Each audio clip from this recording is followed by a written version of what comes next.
They keep blaming America for the sin of slavery, but the truth is, throughout human history, slavery has existed, and America came along as the first country to end it within 150 years. And we get no credit for that to move forward and try and make good on that. We did have a very bloody civil war over that and issue. We also, and the remnants, for a long time. The racial history, and the remnants of the Civil War, particularly blacks in the South, that was not an easy path. I mean, that was bloody and violent and deadly. And there were Native. And this is, well, it's hard to watch. A confrontation spirals out of control. A woman gets punched in the face, and the man keeps relentlessly hitting her. Good evening, I'm Chris Lawrence. And I'm Cynthia Seguera. Tonight, the victim is sharing her painful story only with WFAA. Matt Howerton is live in Dallas's Deep Ellum neighborhood where this all happened. Matt, how's she doing? Chris, Izzy, that victim tells me that the left side of her face is still swollen. No thanks, police say, to Austin Shuffield. We just got a look at his mugshot right here.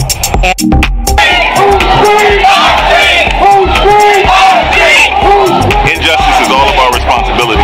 That we can't sit and watch viral videos of people being attacked, of racism, of bigotry, and say that's terrible, but we all have a responsibility to do something about it. And what these people have done on this Saturday night and saying that they're going to stand up and demonstrate, a lot of people think protests are dead. This means something. You all saw how freely this boy, Austin, this coward Austin, decided to hit this woman. This wasn't the first time he did something like that. Emily, good evening. These images of two African slaves are stored in a museum here at Harvard. They are nearly 170 years old. Now, Harvard used these pictures in a book that it published more than 30 years ago, and it currently sells that book for $40 a copy. In 1850, Harvard paid a photographer to take the pictures of a South Carolina slave named Renty and his daughter Delia. The pictures were for a scientist who was trying to show black and white people are two separate species, a racist. Now to this, celebrity attorney Michael Avenatti says he's innocent after his arrest on criminal charges in 2 states. I am highly confident that when all of the evidence is laid bare, that I will be fully exonerated and justice will be done.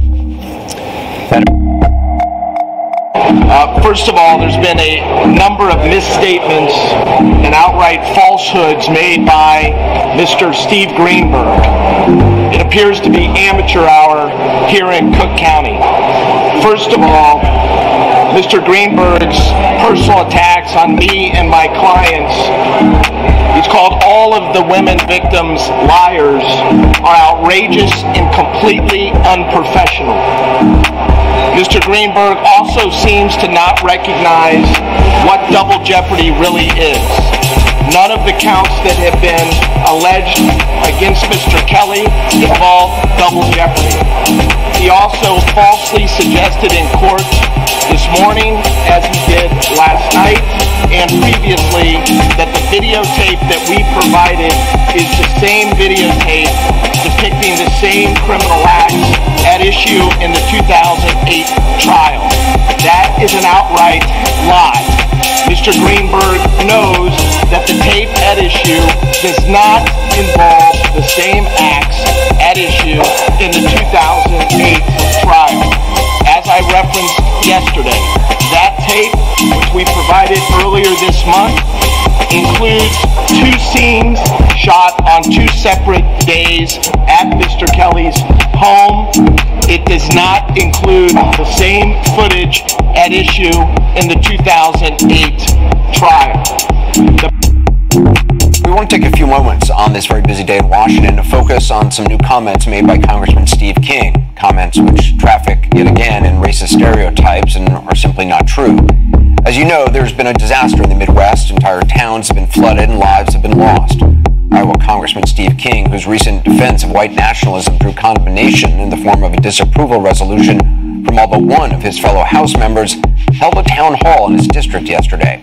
His focus was the flooding there, and in fairness, he seemed to be doing all he could to offer encouragement to his constituents, who certainly are hurting. But Congressman King chose to compare the suffering in Iowa and elsewhere and the reaction of citizens there to the suffering in New Orleans and elsewhere after Hurricane Katrina. He did it in a way that, yet again, relies on racist stereotypes. What he said was unfair, untrue, and unbecoming of a member of Congress.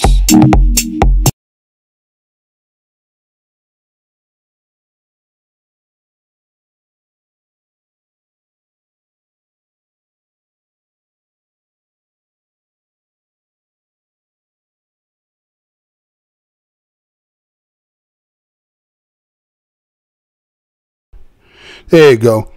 Sorry about that, y'all. Welcome to the most hated show in the black corner of the internet. That's right. It's your host, Mr. Blows Your Mind. And this is Black Minds News, also Black Minds TV. And this channel is to report, articulate, transmit, communicate, articulate, relay, unveil, decode, spread the news, whether it's by news, video, websites, or quotes from publications.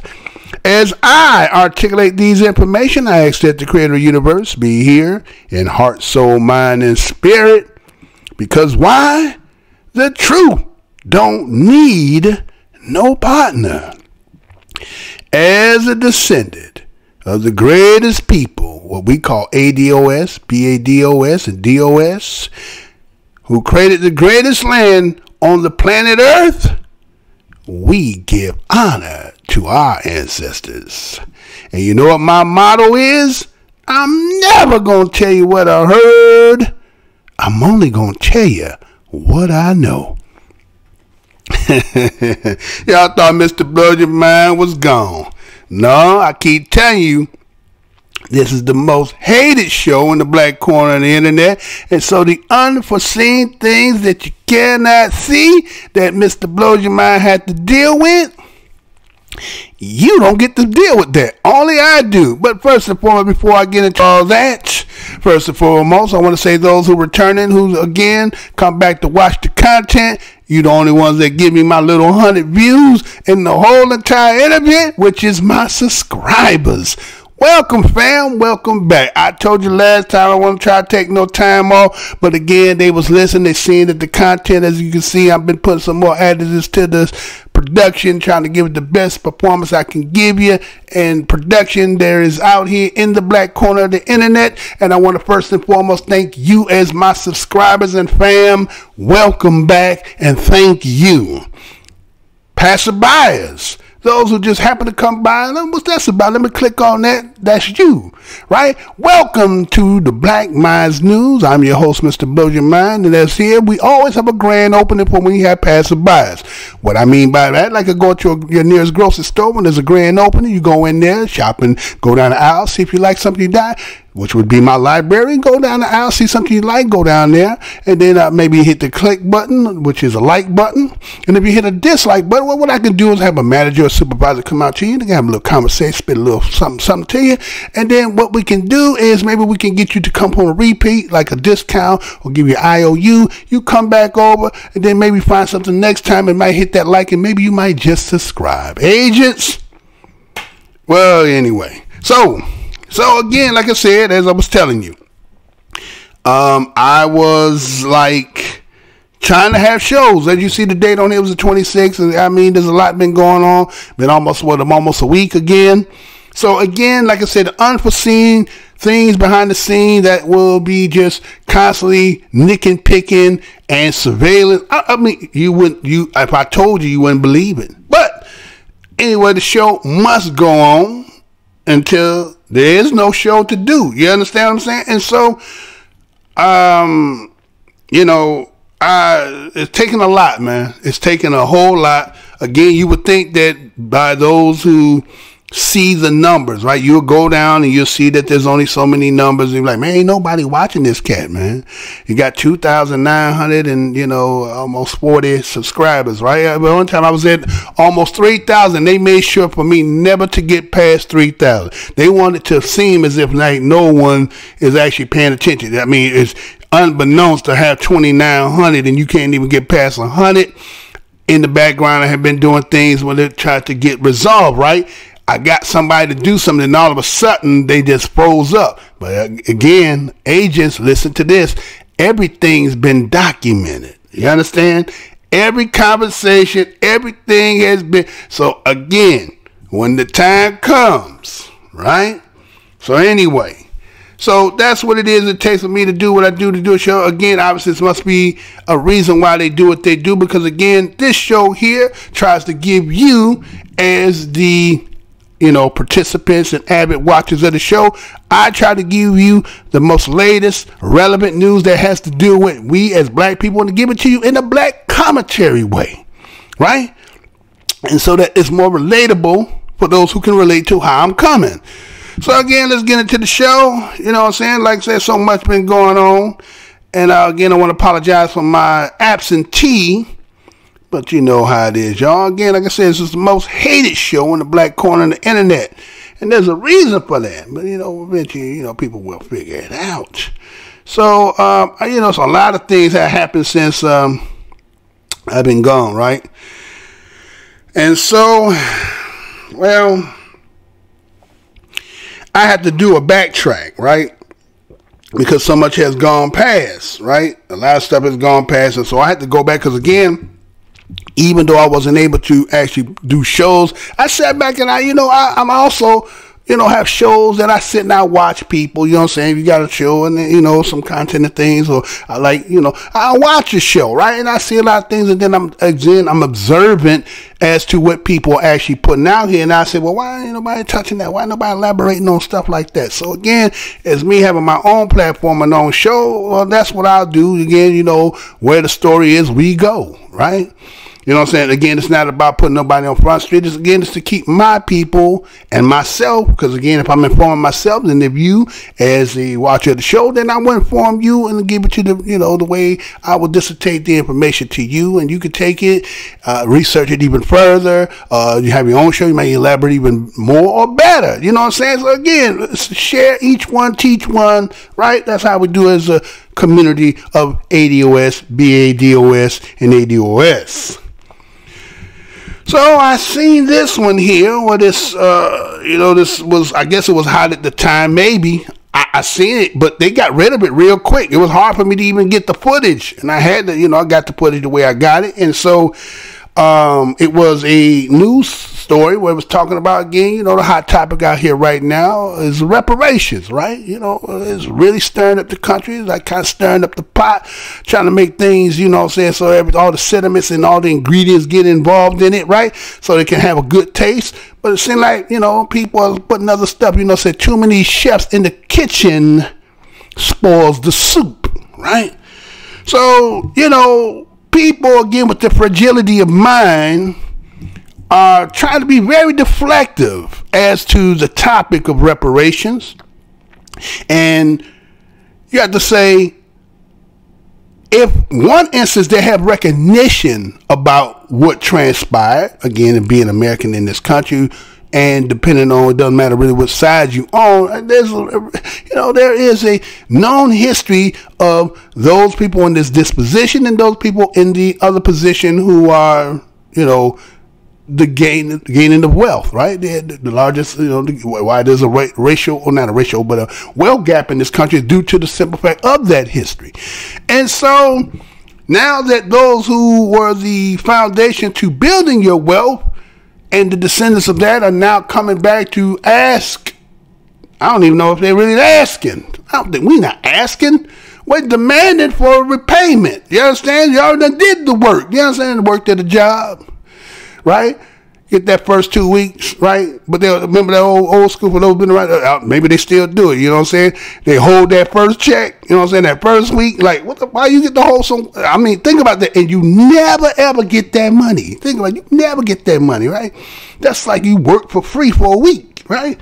You never get it back, because by the time you get that 2 week, get that full check. You know what I'm saying? So it's a lingering check that never been. So some little, again, what they call, they done slicked you out your, you know what I'm saying? They done slicked you up out of it, right? So anyway, so I seen this story here, and then they had this, Pavilch, I think her name is, right? And she said some things that she said, and it's kind of like, well, Let me let you see it for your own self. Let me go ahead and click it, and let's see how we're going. Let's see how we're gonna get it going. Let's see. They keep blaming America for the sin of slavery, but the truth is, throughout human history, slavery has existed, and America came along as the first country to end it within 150 years. And we get no credit for that to move forward and try and make good on that. We did have a very bloody civil war over that and issue. We also, and the years are a long time. The racial history and the remnants of the Civil War, particularly blacks in the South, that was not an easy path. I mean, that was bloody and violent and deadly. And there were Native Americans here when we showed up. My point is that we were the country that decided to end it, and we're still dealing with the issue. But if you want to start a problem and to inflame racial tension even more, start blaming people who have nothing to do with slavery for the sin of slavery. That is not fair. That's not the American way, and we shouldn't be doing it.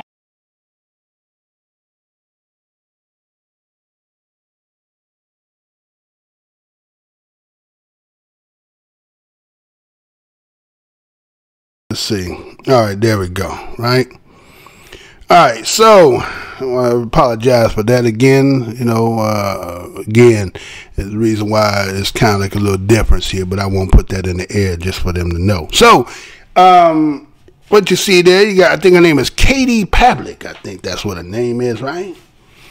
And was on the Fox News cast. Again, it was talking about, thinking about Elizabeth Warren at the time, was talking about, you know, I guess you could say, talking about reparations, right? You know, she had talked what she said. So they were having a discussion about that. And so here it is, you know, again, I think she's about she might be 30, right? I think, let's see if I could do a quick on the spot, right? So I think, you know, again, I think her name is Katie Pavilch, right?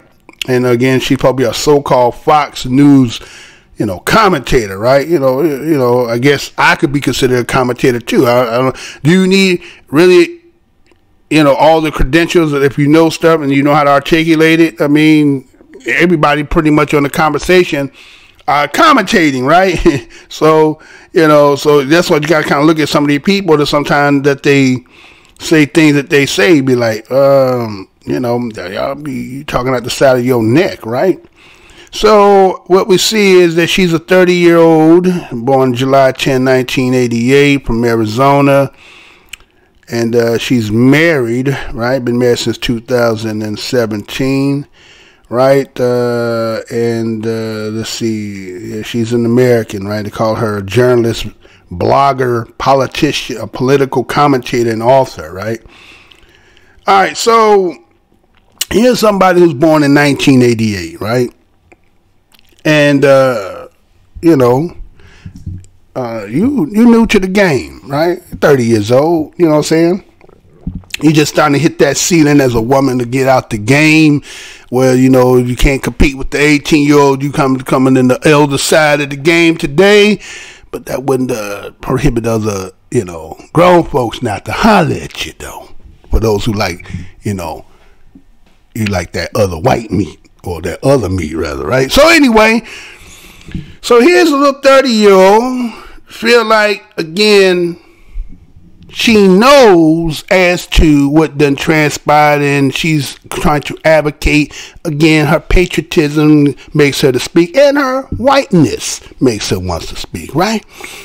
So she goes on and says something to the fact that she say they keep blaming America for the sins of slavery. Now, she say they, huh? Like youths, youths, right? She say they. Now, they is represent to who? Are you talking about ADOS, BADOS, and DOS? Are you talking about they keep blaming America for the sins of slavery? Well, see, if you say they, right? If you say they being that which is a part of that, what you speak of, descendants of that, blaming, I don't think that was what that is. I don't think we blaming anything. I think they are speaking on the injustices from the time that you go back to there to where we are present to this day, right? And so you see people like to have this being defensive, and yet they have the lack to be able to, they say, put your foot in other people's shoe. Now, again, the way black and white is, I guess it would be very hard for a white person to put themselves in a black person's shoe, and I be damn, black people sure be trying to put their shoes in white feet. Let me say that again. I guess it would be hard for a white person to try to put themselves in the shoes of a black person, right? It would have to be Nightmare on Elm Street or some shit for them to do that. And so for a black person, we see a lot of black people who try to put them feet in shoes of white folks. So it must be, the transition must be a little bit easier as a downgrade than to come upgrade. You get what I'm saying? So you say that they blaming, but you know, it's kind of like saying when some people say, oh, you're always crying, you're always bickering, you're always bitching. The only way that can be validated if there is no just cause to the statement, to the sentence, to, you know, the situation, right? And so they're not blaming. That is a fact, right? There's a fact to the situation, right? That is a fact that slavery happened. It is a fact that the people that you say blaming are descendants of that which that transpired historically and the continuation thereof, right? So there ain't no blaming here. This is just fact. Now, the sin of slavery, again, according to those who read their Bible, they know that. I think it's in Romans 6:2-3, says some of the wages of sins is death. Need I say that again? Romans 6:23 says that the wages of sin is death. Now, since you have stated openly, admittingly, that America's sin, only way that sin can be, the only way sin can be remedied according to the Bible is death. Need I say that again?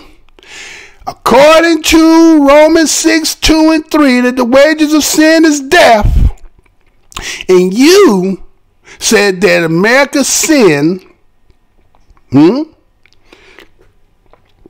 you're saying that the only way that America can repair, because see, again, I think there was a clause given. That's what reparations is. Think about what I'm saying. Reparations is to repair that which had been broken due to the malfeasance and neglecting the whole shebang to a particular people and descendants for the wrong of what transpired. Because if the sin stays, the sin can only be repaired with the death of the country that you say that it is America. Because according to the Bible, that's what the Bible said. The wages of sin is death. It's the only way you can repay it. But maybe the Creator gave you an out, but you choose not to take the out. Okay, so let's move on. So she says that, okay, but she had the but. You know how that is. But the truth is, throughout history, slavery had existed. See? Blaming them, America, for the sins, right? But the truth, what do you mean by the truth? The truth is, did slavery happen? The truth is these descendants of those people who you say that is blaming? The truth is, yes, slavery has been out throughout history, but what does that got to do with me? What does that got to do with us? What does that got to do with today? That slavery, does that justify that slavery had happened? So somebody said, I'm going to use these bad examples to justify my position, right? To say, see, they did it. See, deflective, right? It's not the take, it's the deflect. See, they did it too. You know what I'm saying? It's like, here's a story. I mean, once upon a time, shorties, they ripping and running in the streets, and you know what I'm saying? There's some mischievous days, right? When everybody went to the store, you know what I'm saying? Still a little candy, whatever it was. And when motherfuckers start running this shit, right? And Popo chasing motherfuckers, right? Remember running, you know what I'm saying? That's how good motherfuckers are track stars and shit, right? We've been running for the Popo for a long time. So anyway, we run and we get to a place where we got to, we got to come up with some idea quick because they come and they let you. Okay, so motherfucker, this motherfucker he tried to hide up in the garbage can. Another motherfucker tried to hide up on the car. Motherfucker tried to hide in the back of a porch. So police catch one motherfucker, right? And then he gonna say some shit like, "Come on out, y'all. Come on from my back car, man, because hey, they got us. Come on, man, they got us." What? See? You get caught. Now you won't tell on everybody else. See? That's what you said. That was what you just said. You said that the truth is slavery existed throughout history. That's like the rest of them. That was with your partners, right? But now you get caught. Now you won't tell on everybody else. That's what she just pulled right there, right? That's what she just pulled, right? And then she says, well, America came along. America came along. Or was America a evolutionary aspect to the history that you talk about that existed? Huh? Is America a evolutionary so-called process of what you talk about, those that slavery existed in the past? Is the fruition of it of today? Right? If you're talking about Rome, right? Isn't that when you go and you see those bundles of stick? When you go and look in that, when they had them dress the unions, you see that they always had that because they want you to the fastest stick they got up in there, right? They don't want you to know about all that, right? So again, you are a byproduct of a continuation of that which you speak unbeknownst to your own self. That is just your relatives back then who you are today. Okay, check. Now, you said that America came along, a country who ended slavery in 150 years. See, look at you. See, you ran a stoplight. I got to pull you over and give you a ticket. Huh? Slow down here, Speedy. Slow down. You ain't saying it right. Now you want to say, oh, America came along, la-di-da-di-da-di-da. We don't build a country up. Let's get some slaves. Let's go ahead. But we're not going to do it as long as the rest of everybody else is, right? Right? We're the first ones. No, you're not. No. Stop it. You're not the first. Right? And when you talk about 150 years, where are you counting from? Let's just say hypothetically, if you say, we're going to take your 150 years. If I take the 150 years with 1619, well, the year will come to about 1769. I don't think your math is right. Right?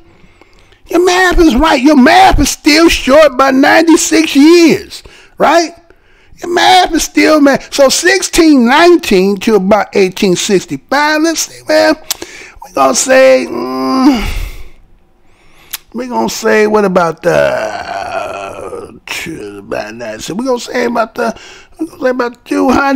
240 something years, right? About 246 years, right? From 1619 to about 1865, and we want to say that slavery ended on emancipation, but again, that's a trick bag. You know why that's a trick bag? Let me tell you what the trick bag is on that later on.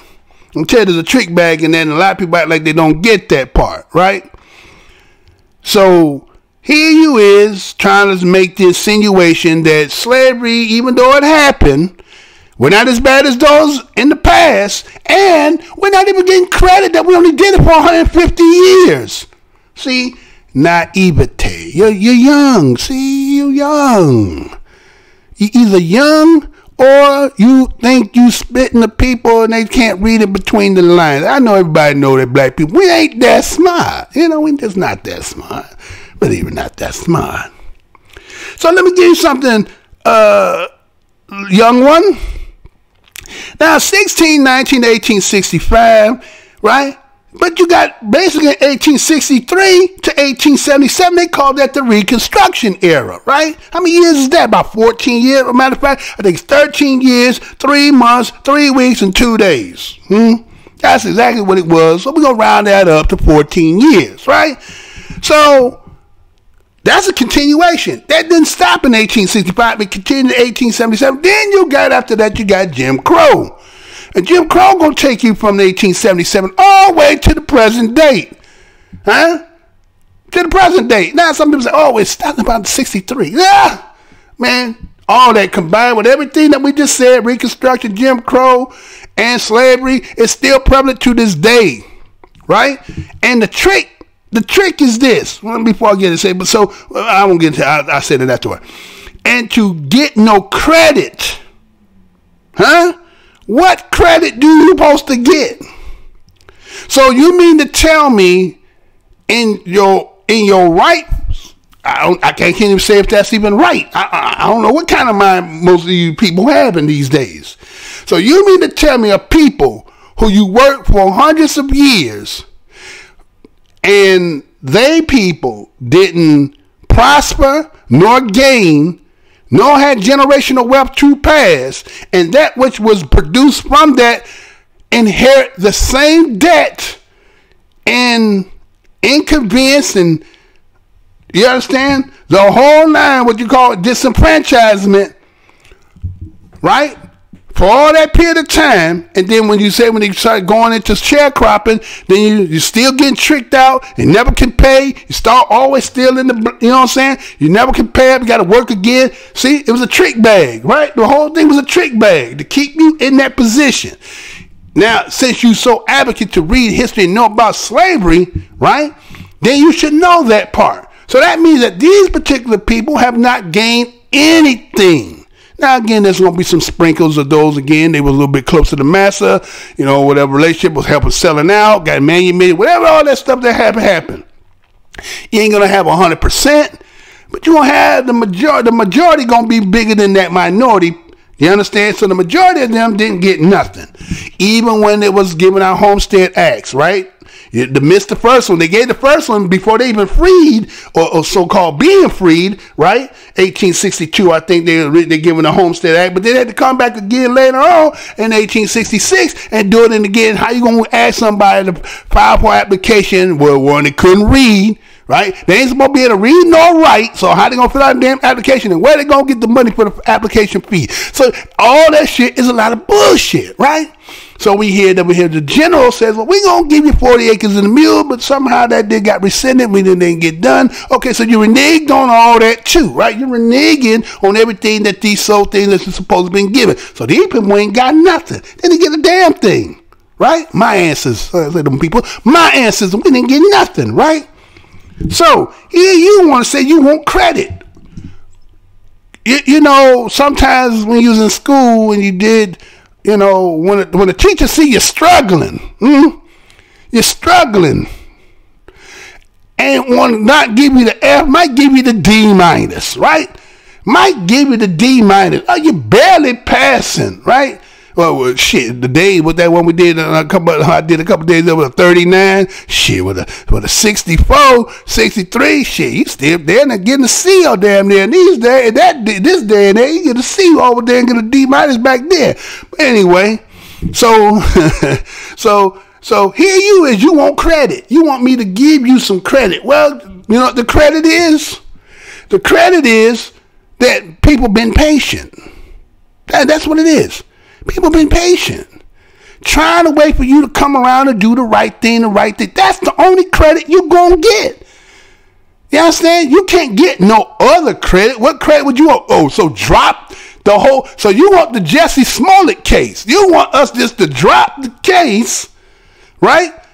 And just walk away as if Nothing never took place. And everybody looking like, what the hell happened? What happened here? How did it just go away like that? No. See, there's something wrong with this, right? And there's something wrong with what you're talking about and trying to use to validate your so-called argument. So you want credit so that you can move forward. There is no moving forward until they're being remedied. What makes you think that you're not supposed to remedy situation? Oh, I get why they feel like they don't want supposed to remedy. I get why now. You know what it is? Because their whole kickstand, you know what a kickstand is, where you put on the bike, the whole prop the bike up. Well, their whole thing trying to prop themselves up to keep themselves from falling down is they want to say, what she say? That if you want to keep blaming, right? If you keep blaming, right? If you keep blaming, right? I ain't even gonna go there yet. I ain't gonna go there. I'm gonna just do with that first part. I'll get to that. So we see that you want to move forward. So you can't move forward until there's a remedy. Now, and then based on what she was saying on that, you seen the other little white woman there, right? The other white woman was like, well, she was kind of like, well, wait a minute. We did have a very bloody civil war. And then you hear say, over the issue. Wait a minute, over the what? Oh, the issue was whether to keep slavery. Let me tell y'all something again. Let me tell you something. You know what the Civil War really was about? There's a couple factors inside that Civil War that was taking place. One, the country was being stolen by the merchants. That's one, right?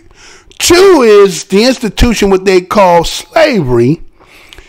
Remember, they was expanded because now they was getting the annexation of the West. Man, right? You got them. They got the Louisiana Purchase. They acquired the land from Russia. Yeah, they acquired that land that Russia had in the West. A lot of people don't act like they don't know that Russia was all the way up there from up to Canada, up in Washington, down to Oregon. You understand? That was Russia. And so they couldn't maintain it, so they end up purchasing that, right? So now you got all this territory west. Now those that in the institution of slavery is looking at how to expand one's business. So you got to remember that the North business was trying to come into the industrial. They was trying to copy them relatives up in England, right? They wanted to become the Industrial Revolution. But again, you got the cotton down in the South who ain't working with you. They funding their products back up to the mother country. That's who they got their allegiance to. So the North is, there's the aristocracy in them and all that, right? They the ones up there, they can't make their business function. So this is bad for business. Now, let me tell you something. It was said that as long as they stayed in the South with it, they could have maintained slavery. I'm going to say that again. They said that if y'all was just going to maintain where you were already at, slavery would have continued. Only reason why is because they wanted to expand, and they was like, you can't prohibit us from expanding our business we want to. So now this was bad for the country. So if you're going to do that, we're going to secede from this country and do with our own business. Well, you can't do that. You see what I'm saying? So that's where the Civil War is coming in for. So all this talking about the issue was just the fact that there was a difference in of who's the businesses, right? And one business was going to be much bigger and grander and more economic, which means they had more pull and political pull. It was just going to eventually the whole country would end up being what it was being in the South. It would have wiped that out, right? So plus, they also getting in 1885. They're going to eventually get into Africa and then going to divvy it up and so forth. But anyway, that's another time for another story. So what you got now is that's the key element, is because they want to expand themselves westward, and that was the issue. That was the true issue, right? About the slavery institution. And that's what caused that, right? Now, she says that the racial history to the remembrance of to the Civil War, particularly the blacks in the South. Now again, what a lot of people don't realize, now I'm going to say something here. People think when they did the Emancipation Proclamation that when they said free the slaves, that they was talking about even those in the North. They were only talking about those in the rebel state. I'm about to say that again. They were only talking about the freeing of those of our ancestors that come out of the rebel states. So what does that mean to this day, y'all? Huh? You heard me say it when I was right there reading it. It said it right there. And it will say it again later on something else that I'm going to play. So that's, if you come out of those rebelling states, right? You want to know what the rebelling states is? All right, let me go ahead and tell you what the rebel states are, right? So just in case you thought you knew, see, that's why it's in the wording, right? You gotta, you know, you got to read this stuff. You got to meticulously look at it because these are wordy people. Okay, these are the people of words, right? So let me go ahead and show you. Oh, I ain't gonna show you. I'm just gonna actually, right? I'm gonna read it to you. Matter of fact, I could actually show it to you. Do you want to see it? Let's see. I gotta go ahead. I'll go ahead and put it on the screen. Let me go ahead and do that. So I got this new thing that I got now. So I can actually do this kind of on the spot. I can do it on the whim now, huh? So Mr. Blow Your Mind, you know, he came up. You know, he got some. You know, add some things, right? So the Confederate States of America, right? The Confederate States of America, what they call the CSA or CS, commonly refers to as the Confederacy in the South, was an unrecognized country in the North America. Unrecognized country. That existed from 1861 to 1865. The Confederacy was originally formed by 7 secessionist slave-holding states. Now here come the states. South Carolina, Mississippi, Florida, Alabama, Georgia, Louisiana, Texas, in the lower South regions of the United States, whose economy was heavily dependent upon agriculture, particularly cotton, and a plantation system that relied upon the labor of African American slaves. Okay? Right? Right on time, right? Okay. Okay, cut all that out. We ain't got to do all that. We ain't got to make no speech. All right, so got that all right in time before that did what it did. I kind of don't like that thing. I got to find a better way to do that. So anyway, right? So the rebel states. Now, if your people are from them rebel states, which mines are, you're the only one that got freed, according to the Emancipation, right? Everybody else, you come from other places outside of them, guess what? Yeah. You understand? Hold on. Do I got my mic on? Yeah, it's still on. Okay. Now, what are they showing all this other stuff? All right, so that's what it was, right? The rebelling states, right? So that's the issue. So everyone that got freed was from those states, right? And that's because of them not being able to do their business. These formed together to fight the rest of the country for their business, right? And, you know, she says, and we can't not forget that. That was not an easy path. It was bloody, it was violent, it was deadly, and boy, did you see the legs shaking on the one sitting next to her. And you see what she's saying?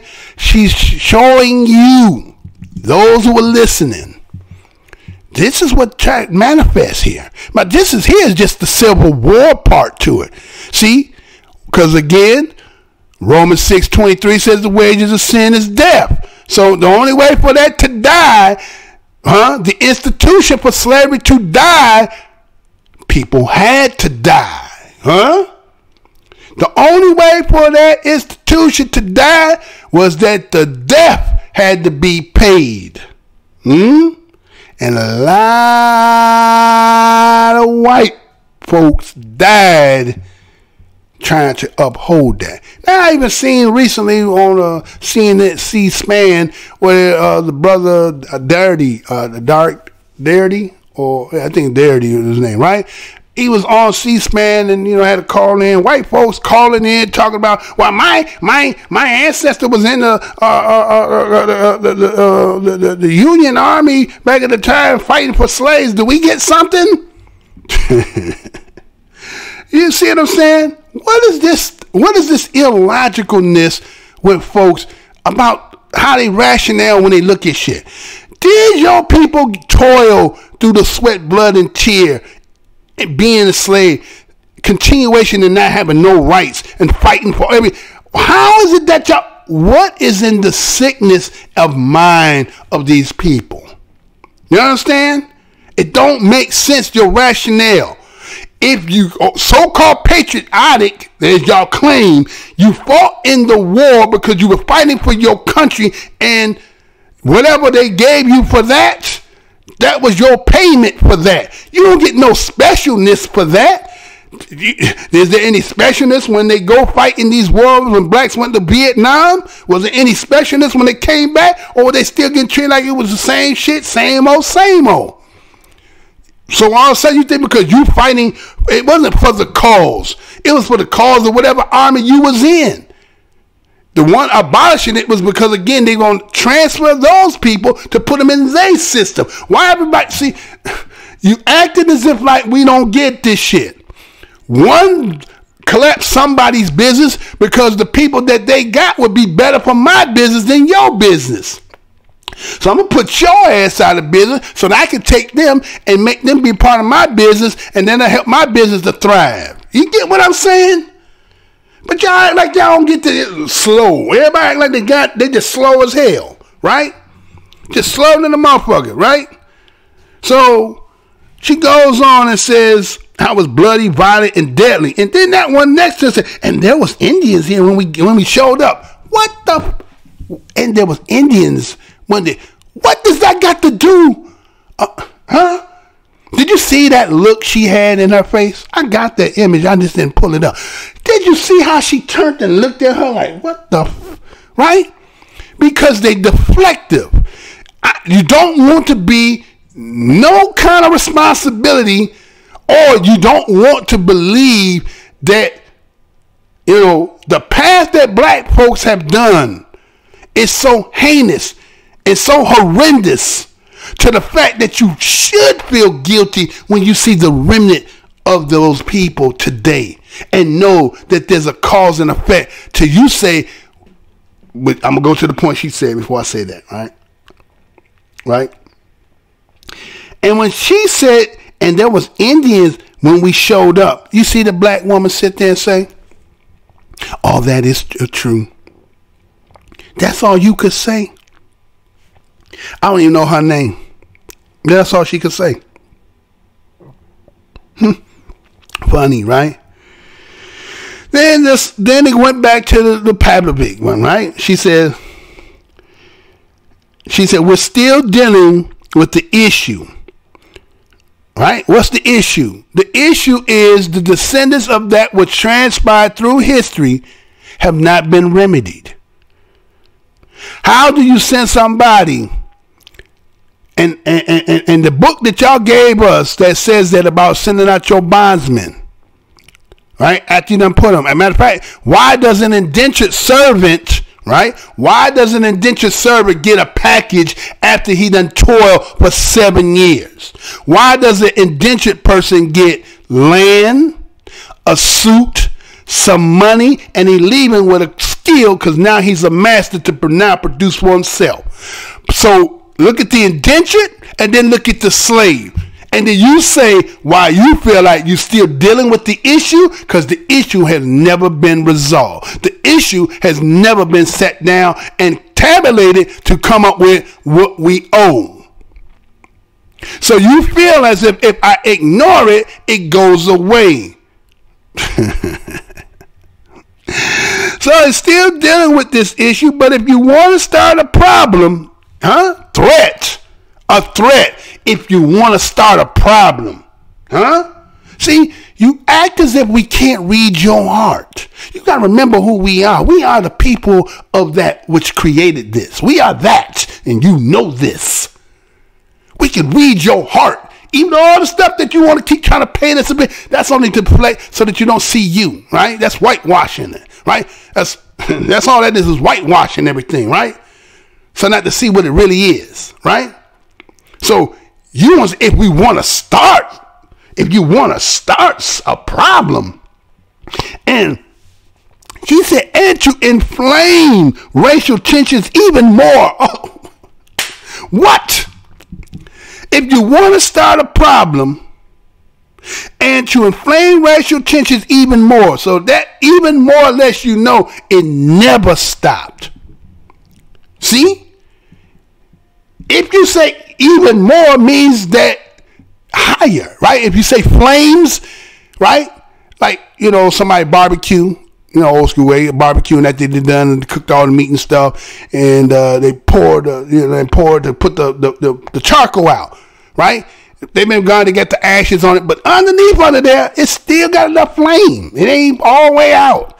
You pour it out there, you either pour water on it or let it burn out on its own, right? So it still got some flame.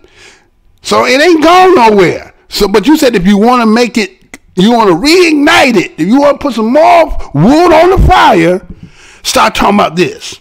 Start bringing this up.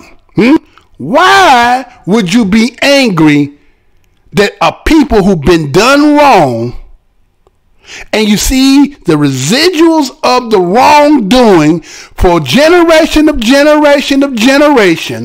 to act as if like, if they start talking about the wrongs that was done to them, it's going to make you angry and you want to start fighting and killing. What does that say about who you are? What does that say who you are inside? So it says, start blaming people who had nothing to do with slavery for the sin of slavery. Everybody innocent when we talk about it. It's history, right? It's kind of like saying in Egypt, they'll show you the people, they'll show you the monuments and the pyramids and talk about the history, but say, whatever happened to the people that was? This mysterious disappearance of people, yet somebody built it, but the people don't exist no more. And the people who are there now are some migratory people who come from other places taking on the citizenship of the place, but they ain't really the original people who did all the work. The same thing happens when you come here to the United States. You say you try to separate the people that was back then are not the same people that you see today. These ain't the descendants bloodline of the same people who you see back then that you talk about the atrocity. Is you see the people you see today and you know you ain't done nothing, then what do you mean that you're getting angry because they're talking and they're blaming? That shows your heart. I know. See, let me tell you the psychological game white people play on their own people. See, it's dangerous. Let me say it for the white people who might just happen to come out and hear me. It's dangerous what your people have done to y'all psychologically. It is very, matter of fact, if you don't, I guess it just depends on whether you believe that this life here, and then if there's to be an afterlife, and then there's again, whether it's weighing a scale of the feather of the heart, or is it to stand before God to be judged? It's fucked up to be you because the way your people have programmed you and got you looking at shit in such a way that you don't have no heart compassion and try to stand on what's wrong and think you're going to stand before righteousness and think you got a shot. Do I need to say that again? Do I need to say that again? Or does that self-explanatory enough? Right? I ain't going to say it again. I'm going to say it one time. So, it's fucked up to be that way. That you know what done took place. You can see the residuals of it, And yet you say that if you want to start something, you want to make this get bigger, you want us to get angry and start killing, start talking about that. Can you see yourself? Can you see yourself? Huh? That's what makes y'all uncomfortable, because you have to see the reflection of yourself and you can't take it. Right? So she says that blaming them for something, again, she says nothing to do with slavery. Well, let's put it this way. I guess that every white person we see today must just recently came over here, right? Let's just hypothetically go with that. That the people, like how black people are the descendants of that which was historical, the white people who was of a historical somehow has disappeared. None of them is around no more. So all the white people we see today are just recently coming over here. All right, I got an answer for you for that. So let's say you are new couple generation white folks, right? Let's say wherever you came from, right? You came from somewhere, right? Now, wherever you was at, wherever your plight was and the hardship and eating potatoes and getting persecuted, you had a place of refuge to come.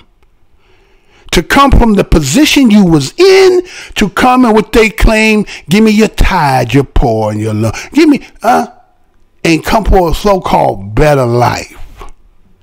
But again, when you got here, it was already been made. You know what I'm saying? It was like the old school Kool-Aid in the pack with the sugar already. All you got to do is add water. This is just bringing you, right? And so you are reaping on the benefits of somebody else who built. So you don't owe them nothing? Is that what y'all trying to say? So I know it sounded good when you say, well, if you want to start blaming us, well, we had nothing to do with it. You didn't have nothing to do with it per se directly, but you benefit from it. And so that means, according to, again, what was his name?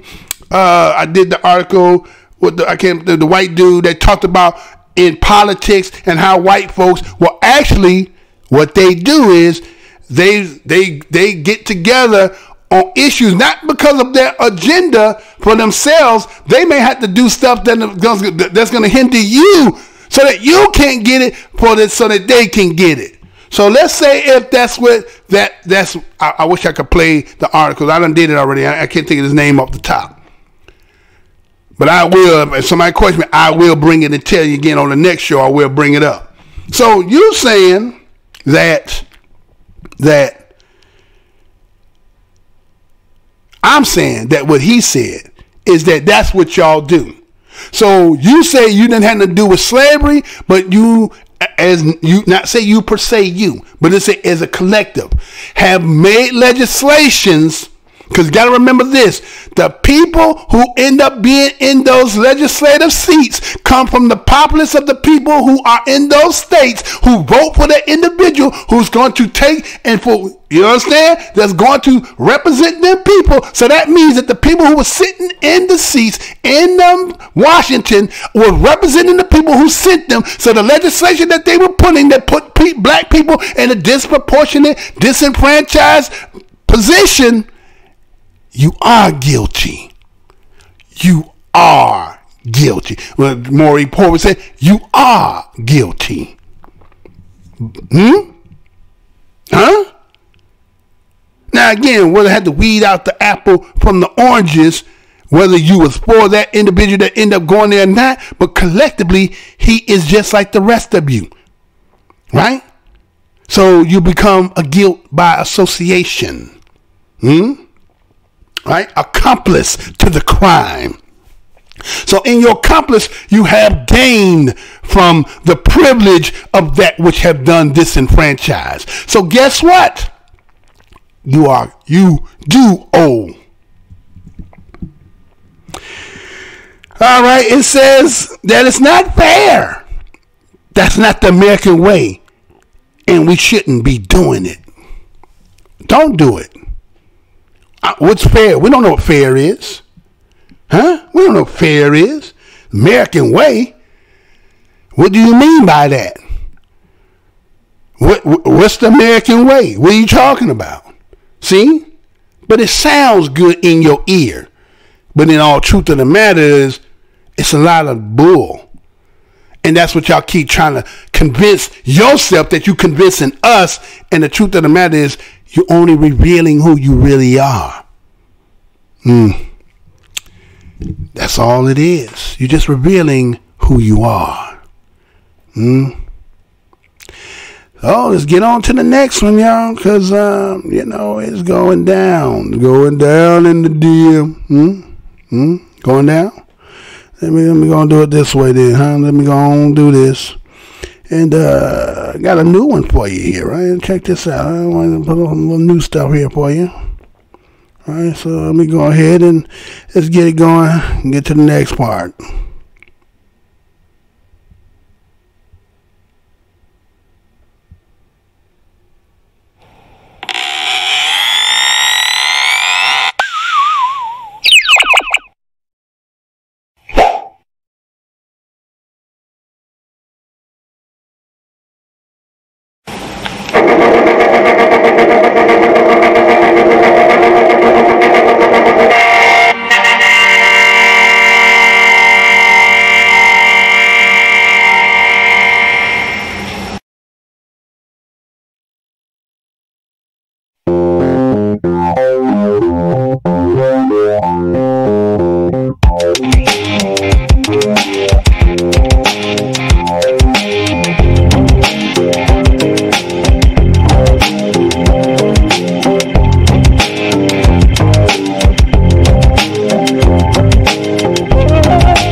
This is, well, it's hard to watch. A confrontation spirals out of control.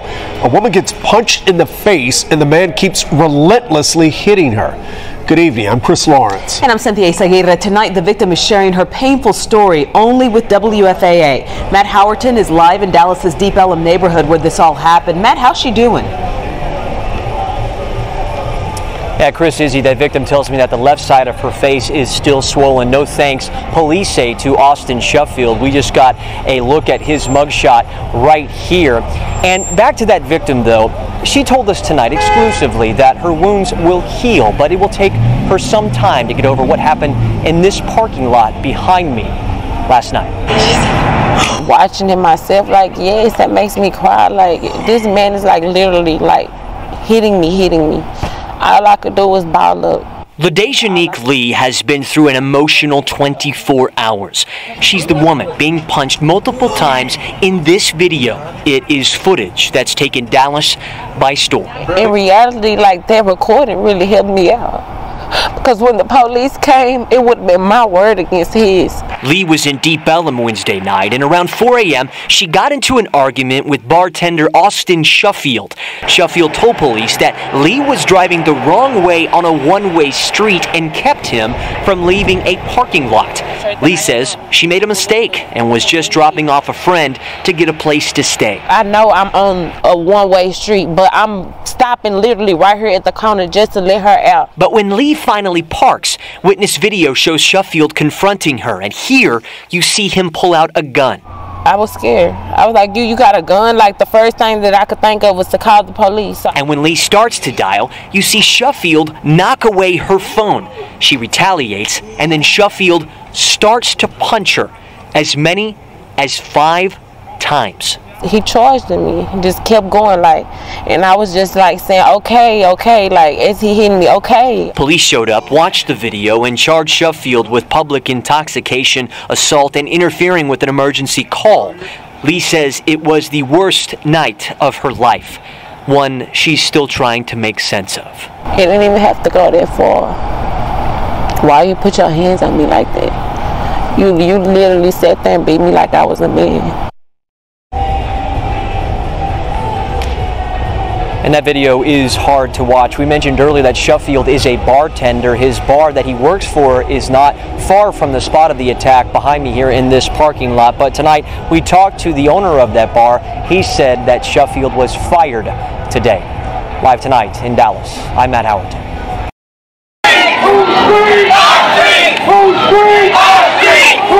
Injustice is all of our responsibility.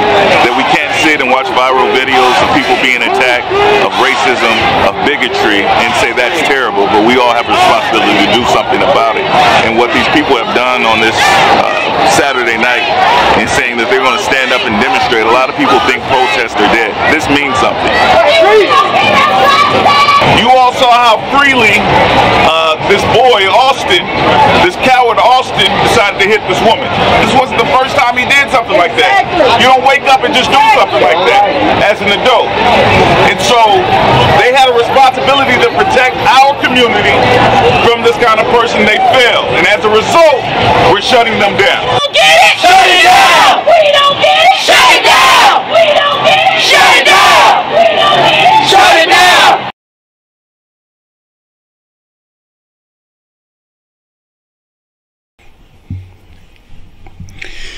You let this man back out on the streets? Protesters at Dallas City Hall as deep ELLUM assault victim speaks out. You know I'm going to say that again. You let this man back out on the streets? Protests at Dallas City Hall as deep ELLUM assault victim speaks out. This story was done March the 26th, 2019, coming from the DallasNews.com. This is how it reads. El DeJanique Lee says she's been so fearful since she was beaten last week in deep ELLUM, she has to sleep in hotels. I'm scared.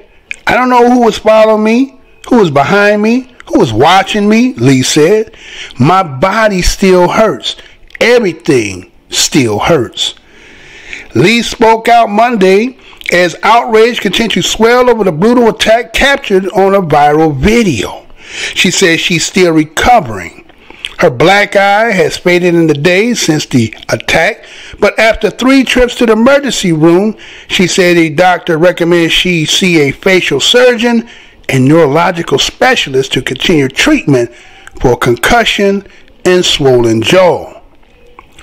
On Monday, civil rights activists, domestic violence survivors, clergy, and protesters rushed to her side, calling on officials to upgrade the charges against her alleged attacker, Austin Shuffield. Lee and the protesters say they are upset that Shuffield, a former bartender at High and Tight, is now out of jail after posting a $2,000 bond. Shuffield is still essentially at large, said Lee Merritt, an attorney for Lee. Till he is rearrested, Miss Lee is not safe. Efforts to reach Shuffield Monday were unsuccessful. Protesters who showed up Monday at Dallas City Hall said they felt Shuffield received lesser charges because he's white. You let this man back out on the streets? Activist Olinka Green told city officials what this says to black women like me. The protest occurred at the end of the Public Safety and Criminal Justice Committee meeting after Chairman Adam McGaugh asked officials to stay to listen to the concerns from black clergy and activists. All of us who have seen the video is just sickened to our stomachs, McGaugh said.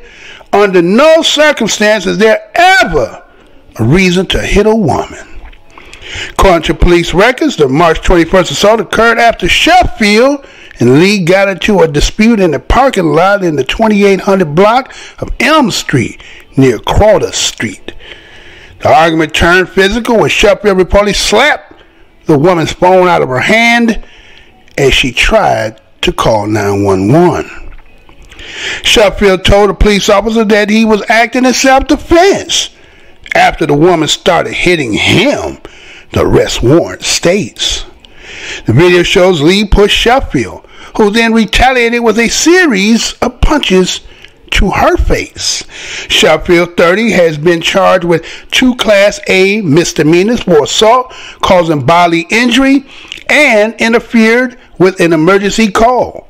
According to arrest records, he also received a Class C misdemeanor citation for public intoxication. More than a dozen protesters asked police officials at the meeting to consider felony charges against Shuffield. Activist Dominic Alexander calls the current charges against Shuffield insufficient. The group also asked for the council to look into possible racial discrimination in the city's entertainment district. Leilani Russell, a domestic violence survivor who spoke at the city council meeting, said the police let Shuffield off easy. Had it been a white woman and a black man, we would not be having this conversation, she said. Spokesman with the Dallas Police Department said that the investigation is still ongoing.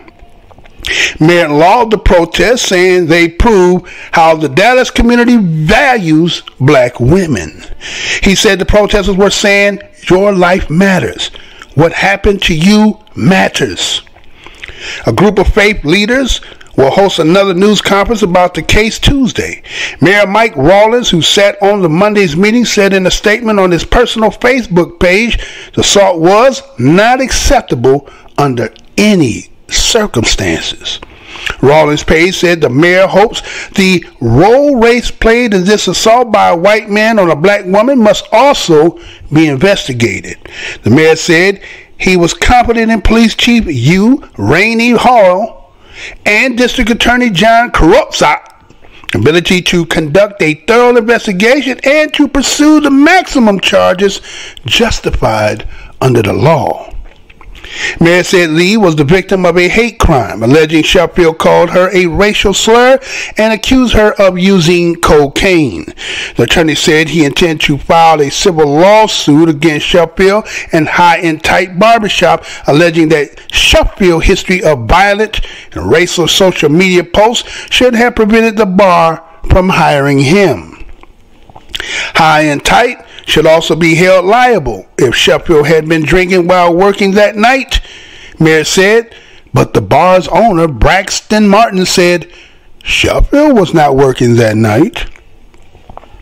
Martin also said he was fired, Shuffield, upon seeing videos of the incident, and is planning a fundraising event for Lee. All right, this is about Deep Ellum, according to what it says on Wikipedia.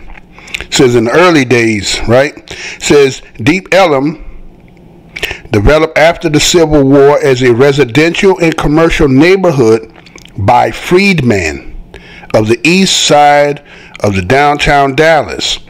The area was originally called Deep Elm, but the pronunciation Deep Ellum by early residents led to its current and historical accepted name.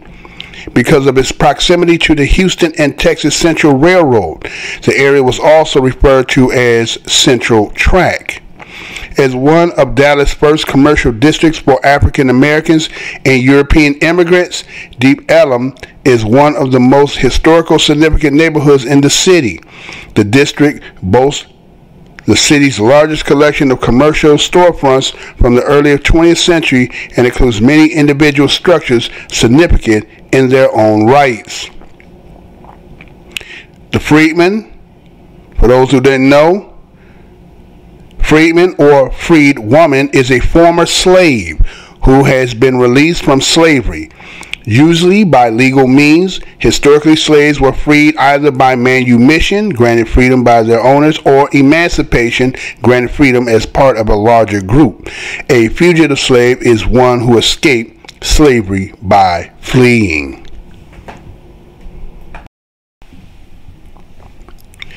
Juneteenth, the day slavery was abolished in Texas.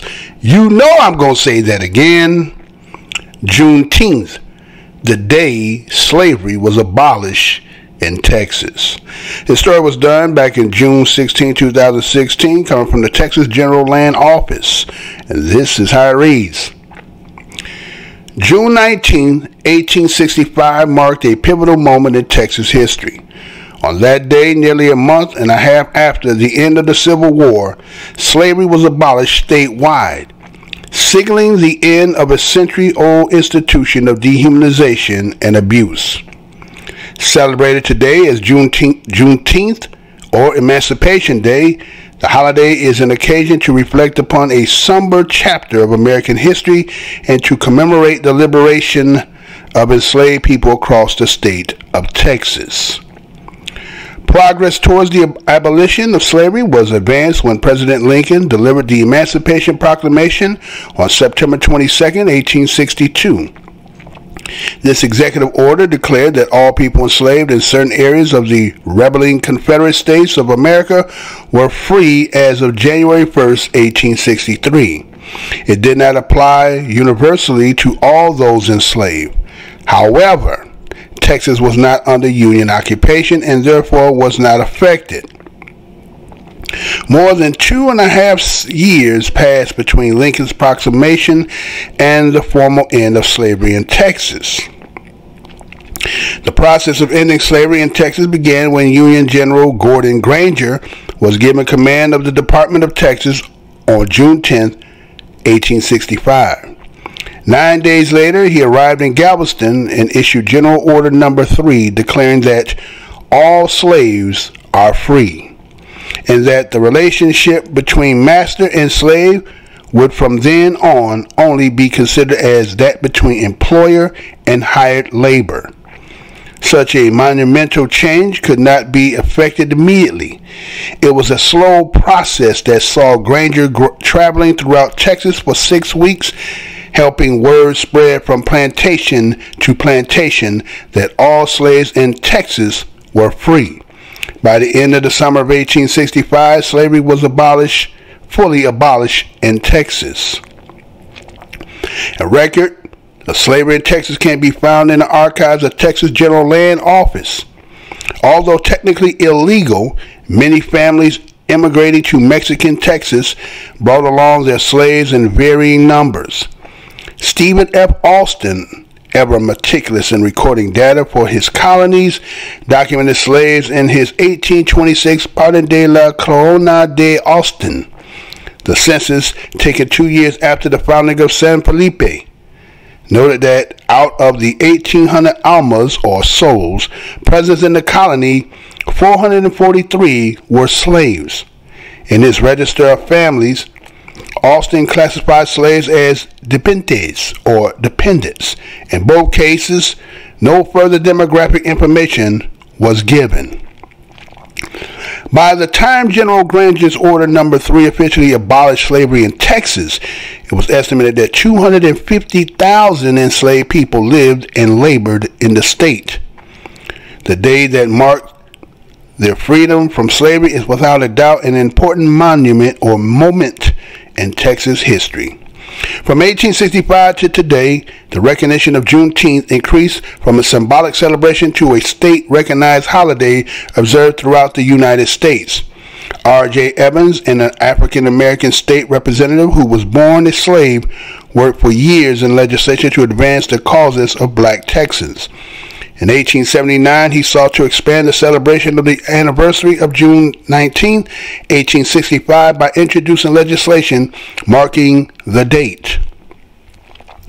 In 1980, Juneteenth had become the widespread celebration that is today, and it was made an official holiday in Texas by legislators. It is filled with traditions including public readings of the Emancipation Proclamation, the signing of traditional songs such as Swing Low, Sweet Chariot, and with readings by noted African American writers.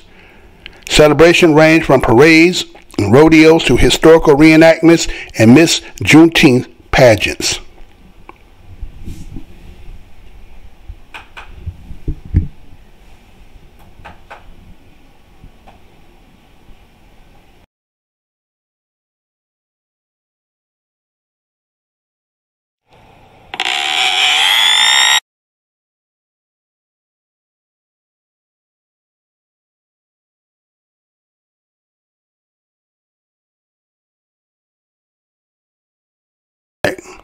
All right, there we go. I'm back. All right.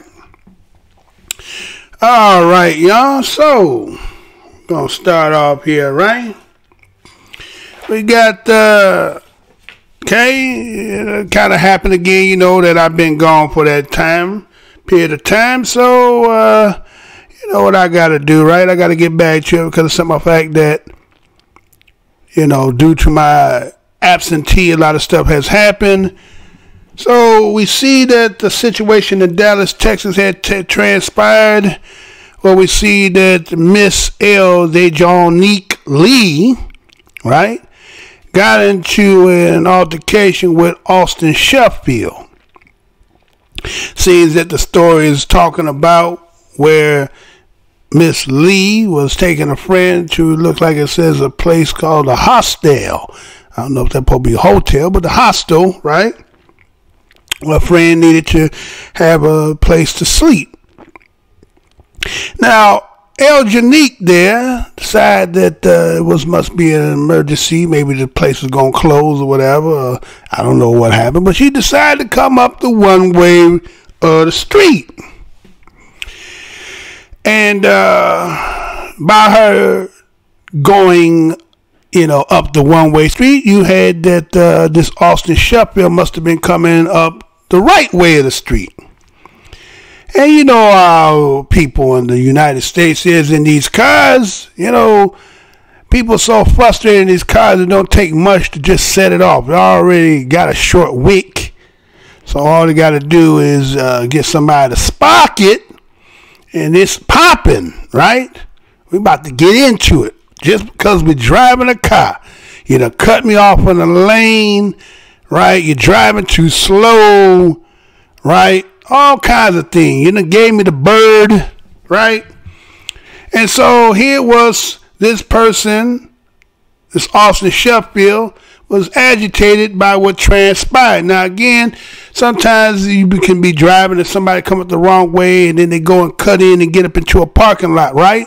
And they went on about the bin. You looking at the motherfucker around with the stupid ass motherfucker, could have hit me, right? But that's it. You go ahead, you let off your frustration. You kind of just look at the motherfucker. So maybe, you know, you might even just look at the motherfucker, right? Or say, oh, motherfucker crazy. Let me go on by my long head, right? And you go about your business, right? And that be the end of it. No harm foul. Oh, you would just hope that hopefully the police would have been there, see you get your ticket, smile about the shit, see they got your ass, right? But other than that, there's nothing you can do when somebody doing that, right? Think about it, right? Where's this, you know, I'm going to do a citizen's arrest shit. You know, I remember back in the days, I remember, I'm talking about some citizen arrest. I wish motherfucker would try citizen arrest, huh?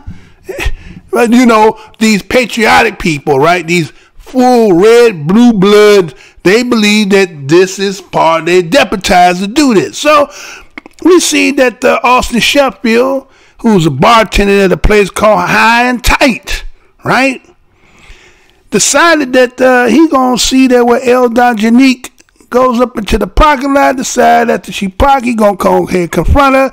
He said some, you know, a few syllables and words, you know, they have a, you know, but again, it just happened to be somebody was sitting there video recording what was transpiring there, right? And what we see in the video is we see that, you know, in the hand of Austin Shuffield, you know what I'm saying? We see that goddamn it in his hand, right? We seeing that pipe in his hand, right? And we see DeJonique there, got a phone in her hand, and you know, he all up on her. So you see she trying to dial, right? And we see that old Austin there, due to his frustration, right, kind of looking like a Trayvon Martin, what's that motherfucking name? Zimmerman, right? Remember that? Here is Trayvon, mine has been doing what he doing. Again, DeJonique, right? She's minding her business. She might have went about the wrong way. Again, no harm, no foul. Didn't hit your car. Yeah, it might have stopped you in your progress. You pissed off about it, but that was all that was. No need for you getting out your vehicle and accosting nobody. Matter of fact, hit the phone up and say, look, license plate number, car is, went wrong way, you know what I'm saying, almost ran into me, maybe they drunk. And leave it at that. Okay, whatever happens, happens. That's it, right? But no, you get out your vehicle and you accost the individual, right? Now, here it is, you a man, she a female, right? And you decide to say, not also that the fact that you're not getting out, that you were just going to confrontate, you got gun in hand, huh? You know what I'm saying? I mean, are guns necessary for certain situations? Yes. But in the situation that you're in, why did you feel like you needed to bring a gun to a situation with a female? Huh? Now, I know there's some shit that be popping off in Dallas like that. You know what I'm saying? But you the one want to be confrontational, right? You the one bringing it to the square. You trying to come up to the line. You trying to invade the square. So instead, you tried to pose intimidation. You got size. You got gun in hand, right? And here is a female that I hear a lot of people on this internet seem to attack the black woman. Right? They say, oh, maybe you were running your mouth and you wasn't doing this and that. Fuck all that shit, man. What the fuck you mean? You ain't never, went up the wrong way, whether by accident, intentionally, because you thought it was shorter cut, whatever. All right, you know what I'm saying? You ain't never did no shit like that. And again, dude accosting her, but he got guns, so he ain't too strong his goddamn self, right? Comes some weak ass shit, right? But a lot of motherfuckers carry these guns. Everybody tough motherfucker with gun in hand, right? And I ain't saying because nigga can fist the cup, can't get knocked out and all that stuff, but the gun changes the whole dynamic of the situation, right? So I'm saying that she did what she did, but she was no harm, no foul to nobody that it really made no matters to. Yeah, it stopped your progression. Yes, it's possible again, maybe it come out later that you were going to run into, almost hit you or whatever, but it didn't happen. Yeah, you frustrated. But you're accosting somebody and got gun in hand. What they think you going to do? What you think the mindset psychologically? This motherfucker crazy. So she tried to hit the 911 button. You smack phone out here. Now, in this day and age, phone is some personal shit. I done already said it once upon a time on this show. Phone is kind of like the mindset, the other compartment to the brain. They make smartphones because a lot of motherfuckers are getting back from the old school I'm from. I got numbers in my head that I remember. I don't use the phone for that. I just can retain numbers because, again, we was back in the day where you retain numbers, numbers of importance you just know. But today, everybody rely on their phone. So the phone becomes kind of like, wallet, purse, you know what I'm saying? Almost like shoes, hat, and coat, right? And so when you do that, you personally are, affecting somebody to the fact that they respond because that phone is kind of their life. You know what I'm saying? That phone has become a personage asset to individuals' actually personal existence these days. And so a natural reaction, if you smack out my hand, yes, she should have been knowledgeable, like, well, hold on, this motherfucker got a gun, right? But again, this black woman here ain't smack shit out of her hand. She ain't supposed to reaction. Her reaction, you know what I'm saying? She reacted. She just for that 1 second, she forgot about white man had gun in hand until he stopped. You know what I'm saying? So she reacted and responded to what he did. It was a cause and effect, right? It was a cause and a reaction, right? You smack phone, so you initiate. She retaliates in defense. Now, again, in the story, he tried to say he was defending himself. As the person who was writing the story said, well, in the video, we see Lee hitting Shuffield. But y'all didn't mention the fact that he had that gun in his hand. Now, whether he had, again, what you would say legally to, conceal carry, but in this case, it's out in the open as to intimidate. right? He using this as an intimidation tactic. Now, once he initiated by smacking that phone out her hand, all bets is off.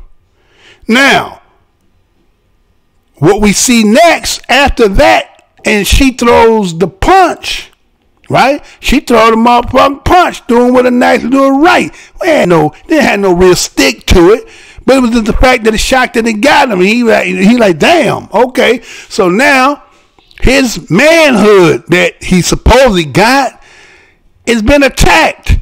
So now he go into caveman mode. Now see, everybody wants to put the poster of the man abuser, toxic masculinity on the black man. But we done seen time and time again, we done seen white men beating up little girls. How many times have we done seen this? Well, we see the white man beating up on girls. We seen police beating up on girls, right? And so, you understand? So we have to ask ourselves that statistically, if you are more white people in this country, y'all want us to believe statistically when they talk about domestic violence and all that, there used to be black men that had OJ versus, anytime police came to your damn house, you was going to jail. You ain't had to do nothing but get in an argument, and people that say you live in a building call because of the damn, furniture moving. You know what I'm saying? The furniture moving in the motherfucker, right? And the motherfucker think shit tearing up and shit, but just motherfuckers loud. You know how we yelling, loud and shit.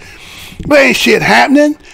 And police come, so nigga going because based on what the fuck OJ had did. Nigga going to jail, you know what I'm saying? Catch you on a Friday night, we getting out Monday motherfucking morning, right? But then they even changed the game up because they were saying shit. Woman was dropping the chopper because was just some argument about some bullshit. Then what they was doing, picking up the motherfucking case. You couldn't even, they could, whether she dropped or not, they gonna. So again, is this domestic too? Did this fall into domestic? You know what I'm saying? So anyway, so what we have here is now, Austin here decide that he about to just throw 5 haymakers, right? He you know what I'm saying? He cuffing up and he's scuffing. Now, John Janique there, you understand? She was eating them. You understand? She was eating them. Cause let me tell you, I done seen video of mother talking about, man, ain't no way no woman gonna be sitting there standing while I threw them kind of punches. As you seen that I read before, John Janique ain't no regular. You understand? She's an ADOS thoroughbred. She from the thoroughbred of ADOS. You understand? That's why she was able to take it. You understand? Yeah, she bruised up and she hurt, and she gonna have again, they said maybe some surgical stuff and facial surgery, right? She gonna need some neurological, specialists and things of that nature. But she ate them.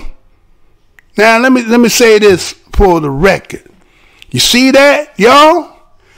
You see that other side? Our women can take y'all men's punches. So when y'all just talking about this stuff, but y'all, you better think about what y'all talking about, huh? You better think about it. John Janique, you understand? She took it. She didn't get knocked out. She said, I balled up. Huh? All I could do was ball up. She balled up, right? But get knocked out, right? And after all that you gave with your 5 uppercuts, she ate them. She hurt because she's a female. There ain't no way you probably beating that woman up like that. So after all that being said and done, all that's now to be seen, right? And so, do we condone that shit? You know damn well we don't condone it. But again, it just showed you something. He came out with gun in hand. He threw 5 haymakers, and John Janique was still standing. You understand? Big, what they say, big country fed white boy, right? But he had strength, put Janique on the ground. He didn't have that. So that's why he got the gun. You see what I'm saying? Because he ain't. So, what we see now is that, again, this city here, what they call Deep Ellum, was established, according to that sign, said in 1873, right? And then I gave you the little history as to,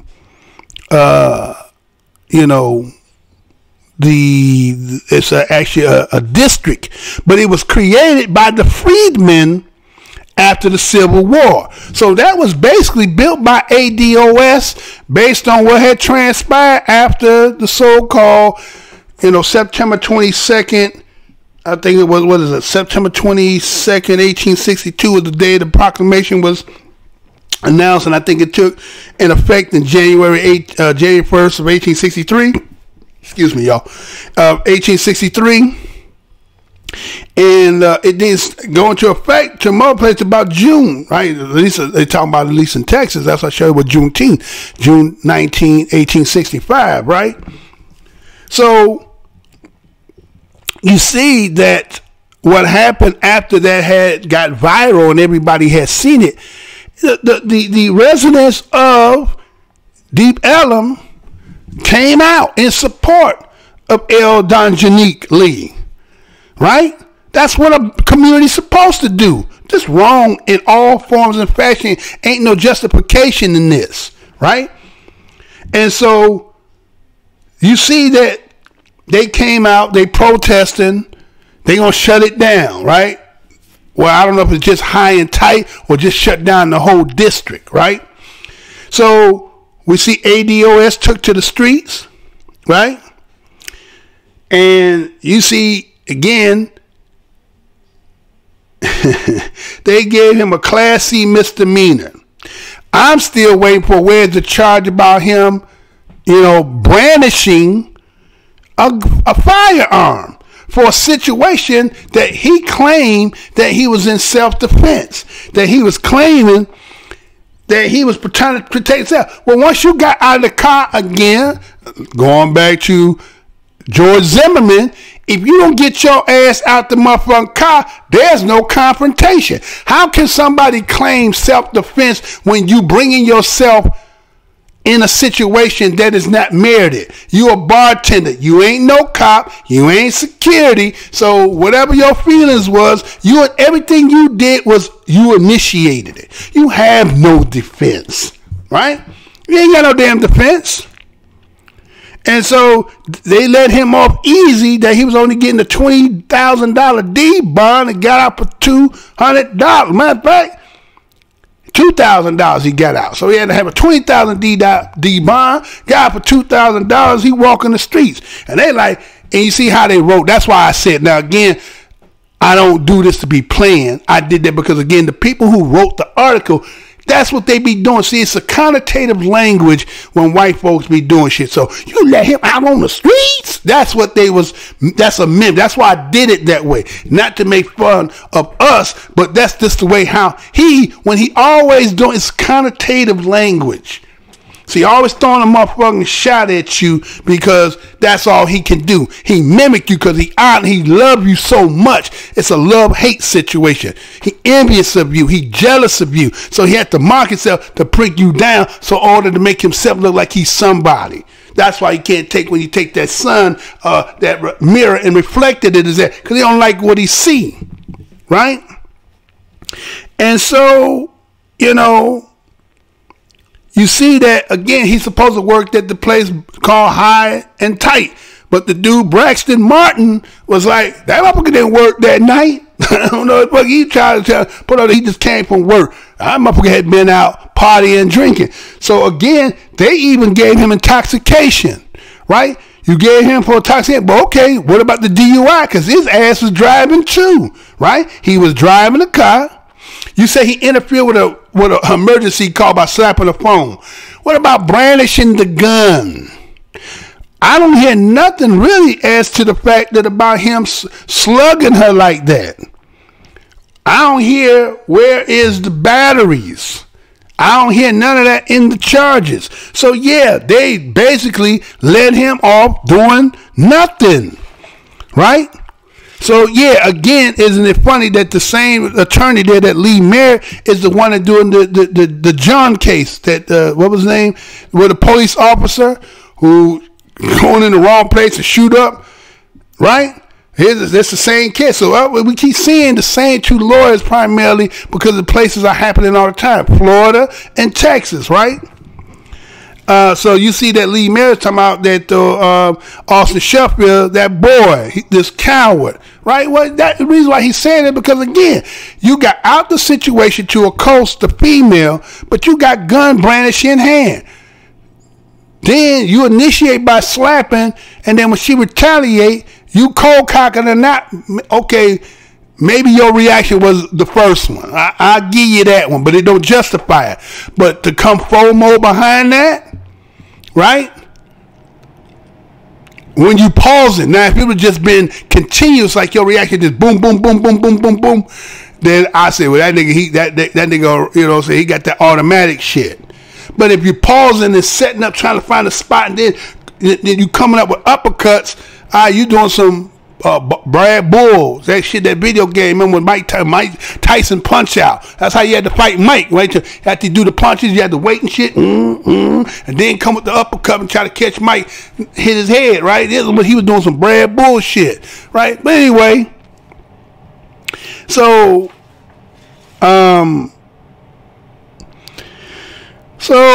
again, when you look at this whole aspect of this Texas history, you see that Texas has a long extended history, right? They talked about again, as I said, about the Juneteenth, when they said the General Granger had to ride around to spread the message that, you know, slavery was over. Right now, remember, that goes back to September 22nd, 1862. But you see, they don't get until 65, right? Juneteenth, which is June 19, 1865, right? But you know, they call that Mexico, Texas, right? And Mexico, Texas go from 1821 to 1836, right? But do you know that Texas was actually the colony of Spain? But all these brothers and sisters was there. I'm telling y'all. Hey, I think the truth was right in our face. But some of us refuse to see it. So how did our people who consider black Americans, how was y'all over there when Spain had y'all? Because they don't even become annexed to the United States till later. I think after 1836, right? So if black folks was already over there, then they had to be under the Spanish. So if Spain had you, then when did you come? Because Spain had been already over there since 1520.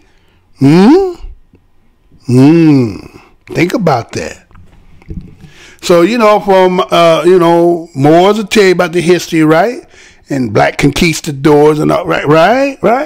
So, and Texas might be from them black Moors, right? You got the Phoenix Moors and Phoenix and the Dragon Moors, right? So, I'm just saying, you know, it's, you know, so many people had so many negative things to talk about black women. And again, her going the wrong way didn't justify no man about that, right? Some people say, well, if she'd have knew just to shut her mouth, and you know, dude got gun.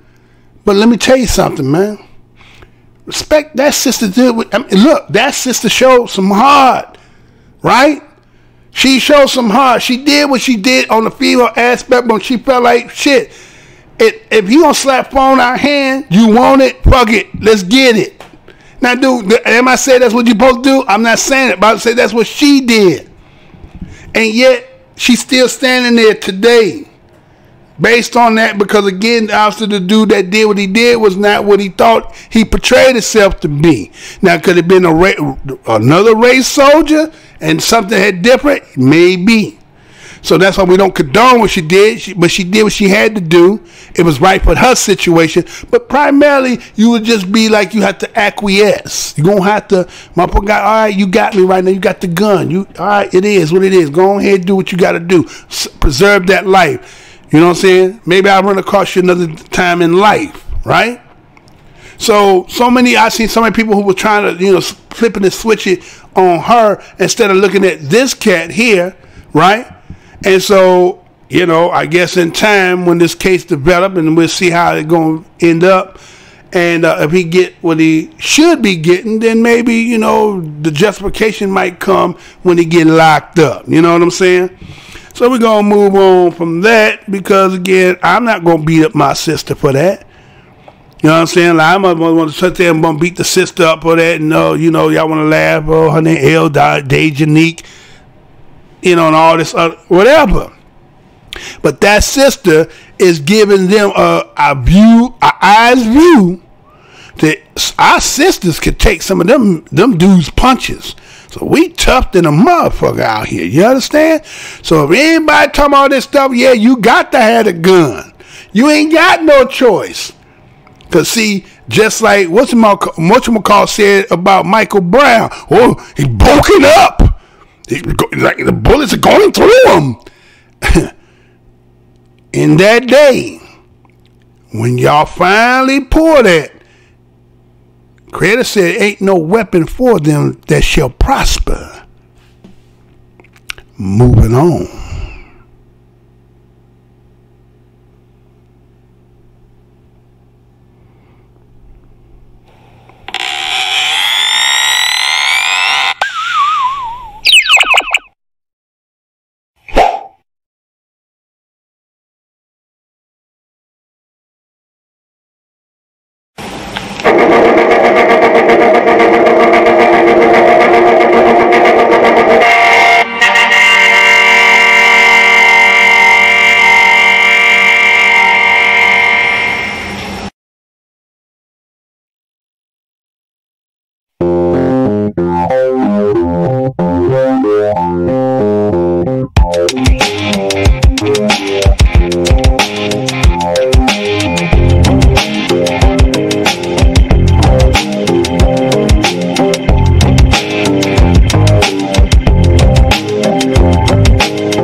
Emily, good evening. These images of two African slaves are stored in a museum here at Harvard. They are nearly 170 years old.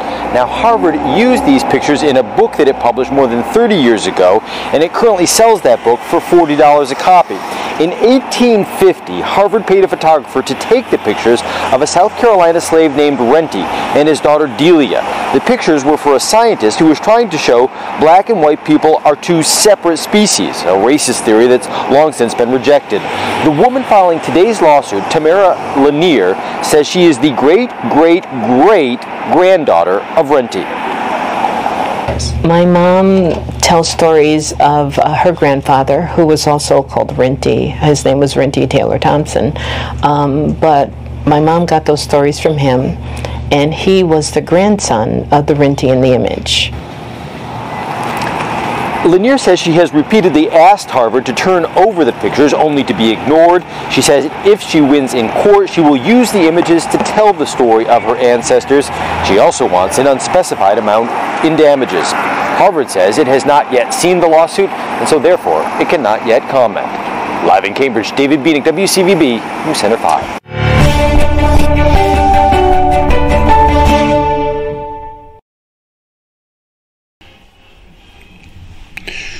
Harvard profiting from early images of slaves, Descendant says in lawsuit. You know I'm going to say that again.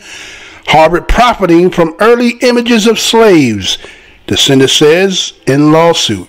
This story comes out of Politico, March the 20th, 2019, and this is how it reads. Harvard University is profiting from one of the earliest known photographs of an enslaved man, despite requests by his descendant to stop doing so. The man's great-great-great-granddaughter says in a lawsuit against the Ivy League school. The lawsuit, filed in a Massachusetts county court, is the latest example of American higher education being forced to grapple with historic links to slavery, which entangle some of the nation's oldest and most prestigious colleges and universities. The lawsuit centers on daguerreotype, pictures of an enslaved man commissioned by a Harvard professor in 1850. Louis Agassiz, the professor, used the image to push junk science popular at the time that Africans and African Americans were inferior to whites. Tamara Lanier, who says she is a descendant of the man in the photos, whom she known as Papa Renty, alleges in the lawsuit that Harvard has ignored her request to stop licensing the pictures for the university's profit.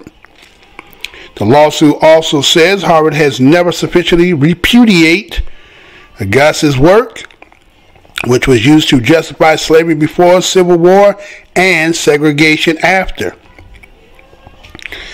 Despite knowing that the images were taken under the most extreme form of duress and were thus the spoils of theft, Harvard claims the daguerreotypes as property within its exclusive control. The lawsuit says, today Harvard insists that anyone who wishes to lay eyes on the daguerreotypes first signs a contract promising not to use any of the image without permission. Those who wish to use reproduction of the images can, with Harvard's permission, pay a hefty licensing fee. One of the pictures was also used on the cover of the 2017 book Harvard's Peabody Museum of Archaeology and Ethnology published, that carries a $40 per copy price tag, the lawsuit alleges. Lanier wants the photos turned over to her family and is seeking damages from the university. She is represented in the case by civil rights attorney Ben Crump, who represented the families of Trayvon Martin and Michael Brown. For years, Papa Renty slave owners profited from his suffering. It's time for Harvard to stop doing the same thing to our family, Lanier said in a statement. Papa Renty was a proud and kind man who, like so many enslaved men, women, and children, endured years of unimaginable horrors. Harvard's refusal to honor our family's history by acknowledging our lineage and its own shameful past is an insult to Papa Renty's life and memory. A Harvard spokesperson said the university has yet to be served with the lawsuit and declines to comment further. Colleges across the county, including Harvard, or the country, including Harvard, have been grappling in recent years with how to acknowledge and best address their ties to slavery. In 2016, former Harvard President Drew Faust and Representative John Lewis unveiled a plaque honoring 4 enslaved people who worked for Harvard presidents in the 1700s. Faust also convened a committee of historians to research the university's connection to slavery and advise its leaders, and the university in 2017 hosts a national academic conference exploring higher education ties to slavery. Harvard is not alone. Georgetown has said it will give preferential admission treatment to descendants of the 272 slaves the school sold to southern plantations in 1838 to keep itself afloat. And the University of Virginia Commission that spent years studying slavery at Thomas Jefferson University dropped a damning report last year that concludes slavery in every way imaginable was central to the project of designing, funding, building, and maintaining the school. Battles over Confederate monuments have engulfed the University of North Carolina at Chapel Hill, the University of Texas at Austin, and other schools as well. The lawsuit against Harvard says that a spokesperson for the Peabody Museum, where the pictures are kept, was quoted in 2014 saying Lanier had given us nothing that directly connects her ancestors to the person in our photograph. The museum spokesperson said there were 91 slaves named Renty living in South Carolina then. She claims she has more evidence, but we haven't seen it, the spokesperson said. Lanier previously wrote to False Requesting to learn more about the slave daguerreotypes and how they have or will be used, and asking for a formal review of my documentation to reaffirm that Renty and Delia Taylor are indeed my ancestors. False wrote that the Peabody Museum was involved in projects regarding those daguerreotypes, and that Peabody employees have agreed to be in touch with you if they discover any information or new information.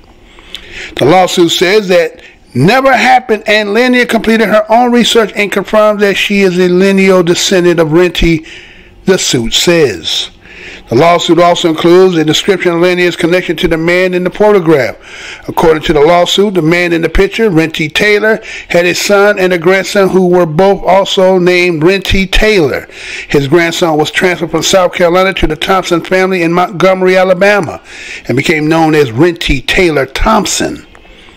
Renty Taylor Thompson had 9 children, including his sons named Frederick Douglass, who went by Fed, and Renty Williams Thomas. Fed Thomas is Maddie Thomas' father and Lanier's grandfather, according to the lawsuit.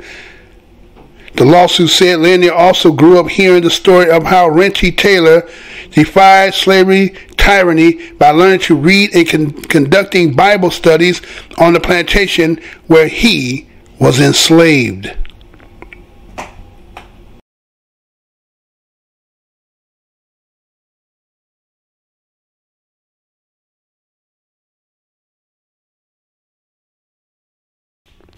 All right, so we back, right?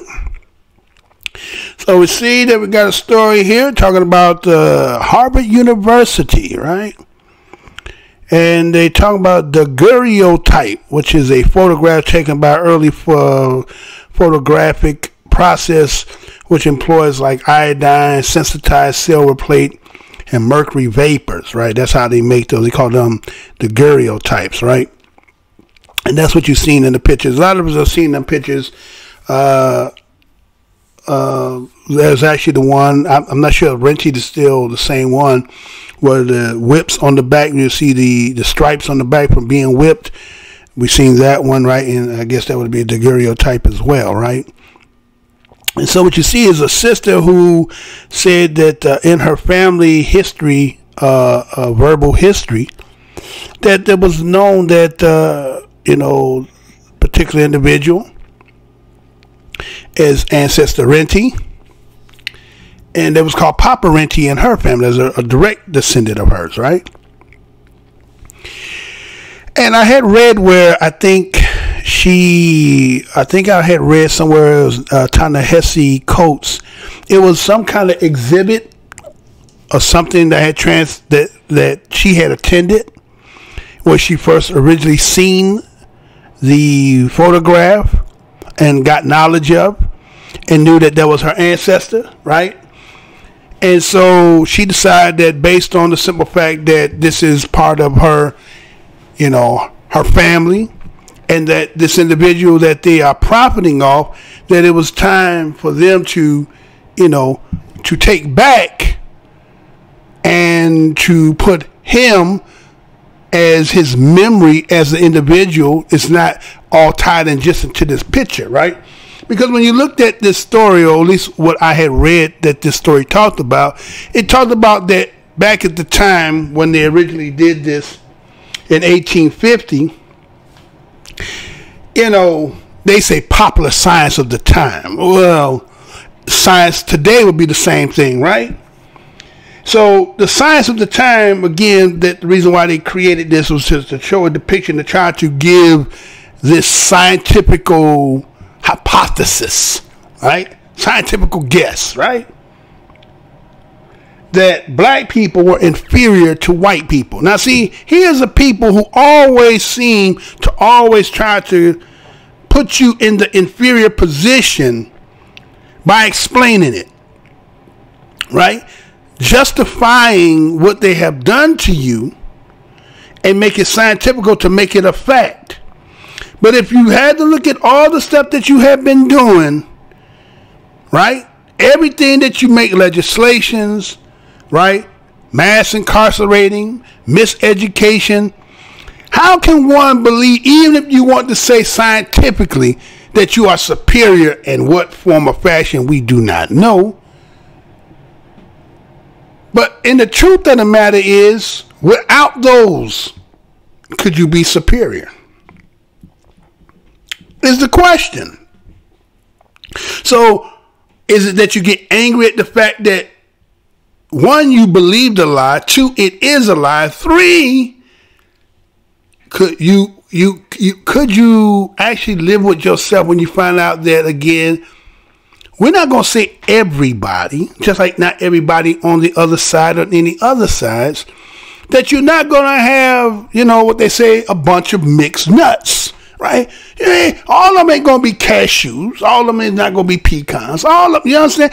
Different kind. For there's different levels. Everybody won't be as intelligent as others. There'll be some that'll lack and not be as intelligent, right? There's a varying scale in all nations. Why would you try to demonize all nation as to be inferior? Because see, it seems like somebody needs something psychologically to build them up, to make them feel superior, because somebody actually is greater than you. Remember I talked about earlier about those who, again, when we look at that, who built Egypt, right? Think about this. And I thought about that. Actually, when I was doing the story, I said, well, wait a minute. Those who built up Egypt, right? And, you know what I'm saying? The builders had to have a knowledge, little science and all that and other good stuff, right? And whoever this is, because again, the people who did that seem to have disappeared off the planet, right? They're nowhere to be found. You ever heard of Fallacious, right? The fella, I ain't gonna say, take that back, not Fallacious, Fellaheen. The Fellaheen, right? The Fellaheen. If you ever see some picture, I had some, I got you, I didn't put it in here though. There's some little sisters I know. They look just like we do over here. And the Fellaheen would have been around by them time long, and they've always been put in the position, kind of like how we is over here. So I just wondering, when they talk about the story of 1619, they talk about it was on the Dutch ship. Well, again, what a lot of people fail to realize, unless you done did the research, again, me being a whiteologist, I have done that research, and I'm going to say that the Dutch came from the east aspect of Africa. You know, they always tell everybody, you're from the west, you're from the west. The people, when you start talking about the Dutch, because you got to remember, these Dutch are merchants, and they only had charters to be in certain locations to be able to do them work. I said them works, right? And so if you were bringing those that you, again, originally bringing them from there and bringing them over here, then you have to say, well, where did they originally get them from? They'll go tell you, oh, they're from Angola. How do you know? Where's the documentation to say that? That disproves that the people who you say Dutch East, Dutch East is on the east side of Africa. So I'm hypothetical, like your science there talking about inferior, means that the people that you originally brought here, that you're going to say you came from the continent, came from the east, who were probably like Fellaheens, who had knowledge and know how to build, and they built this with magnanimous country that you call the United States. Because I don't believe nothing that they say, y'all. I'm sorry. I don't care even if you put it in a book. I don't believe everything that they tell you, because I know, again, if you have to build your people up and tell them all these things psychologically to build them up when you know it's a damn lie, when the people can see with their own eyes, if you is superior, what are you superior in? Trickology, lying, deceiving, right? Slanting the game, cheating. I mean, is that what superiority means? Because in the sense of my superiority, it means that somebody is you know,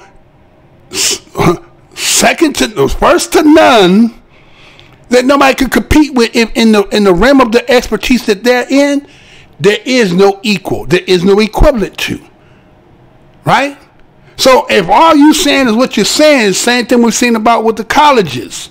Right? Where we're seeing that people, again, on the natural merit to just do and just be superior of mind, skill, and merit, you can't compete. You have to pay your way. You have to undermine. So how can somebody always talk about somebody inferior and superior when we look up under the cover, we start seeing that somebody is really inferior in all the aspects of the ways that they move and do.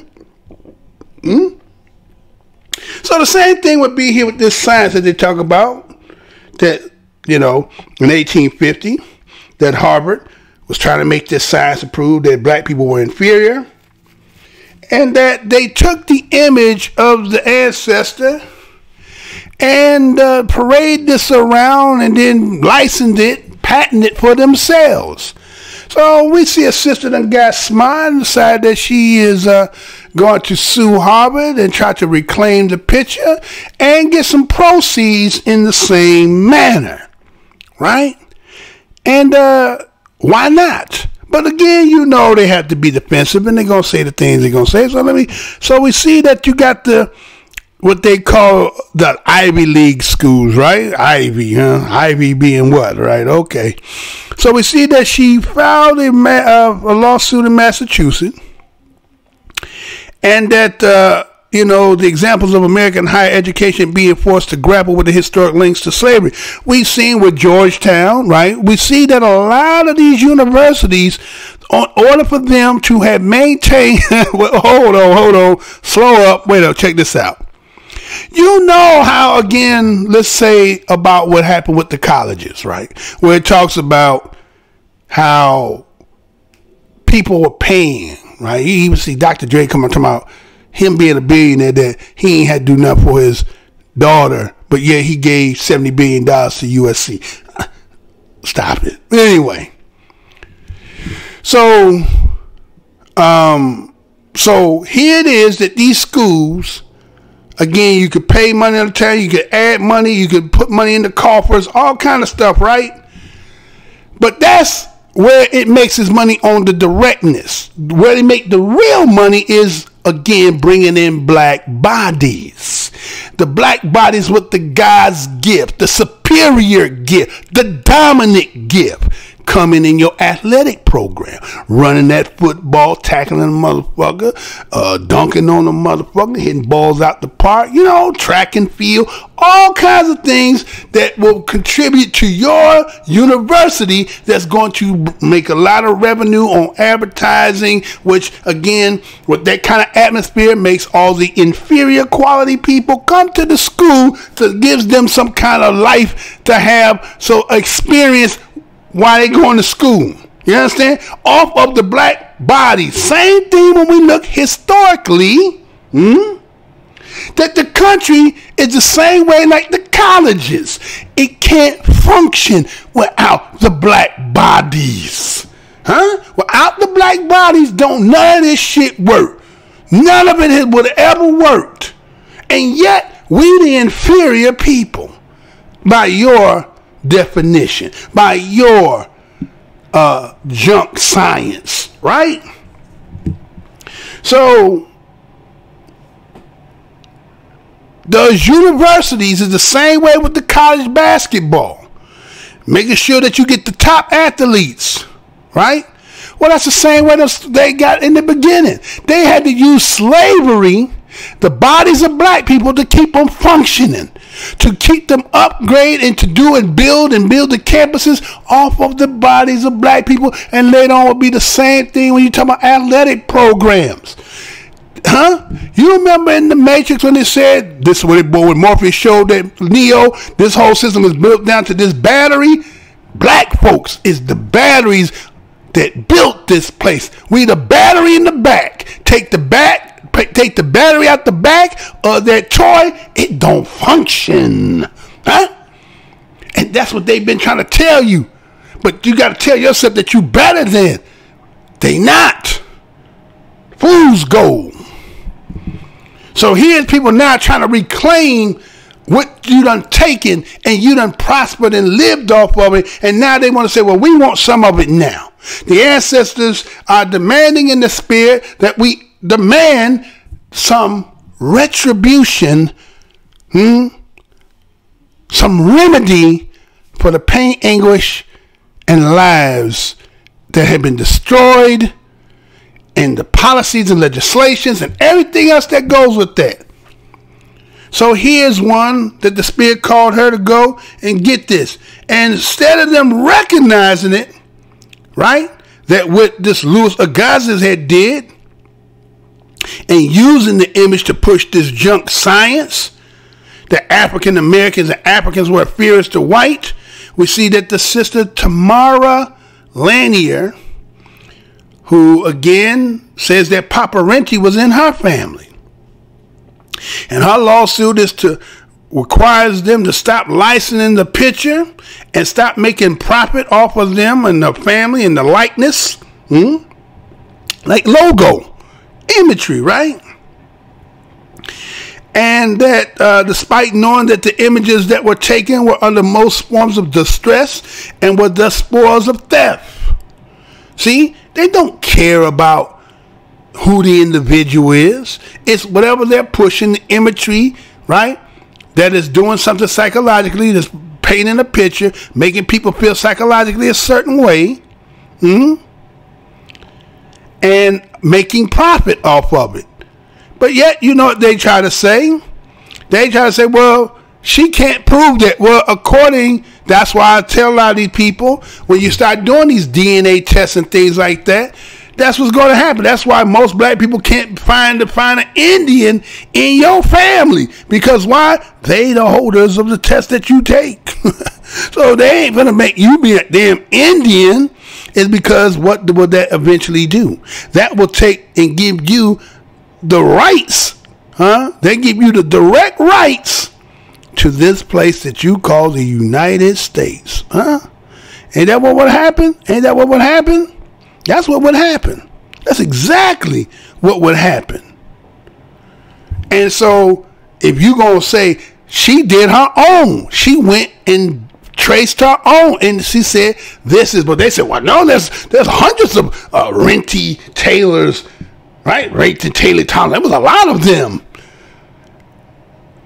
So again, how would you know unless they're going to say, well, now you're going to have to be able to find where he is, be able to take the DNA test and prove through that. You understand? As if, like, say, for instance, the Jussie Smollett case, the things that would be behind the scenes that will still, even though you might be, they will come up and you will not be, based on the simple fact that they'll do anything not to be paying. Just like the same thing they do now, just like the HR 40 bill, right? You know, I read the HR 40 bill, but I didn't really get a chance to really break it down. But when you really break it down, all they're just saying is they want to make a commission to just study.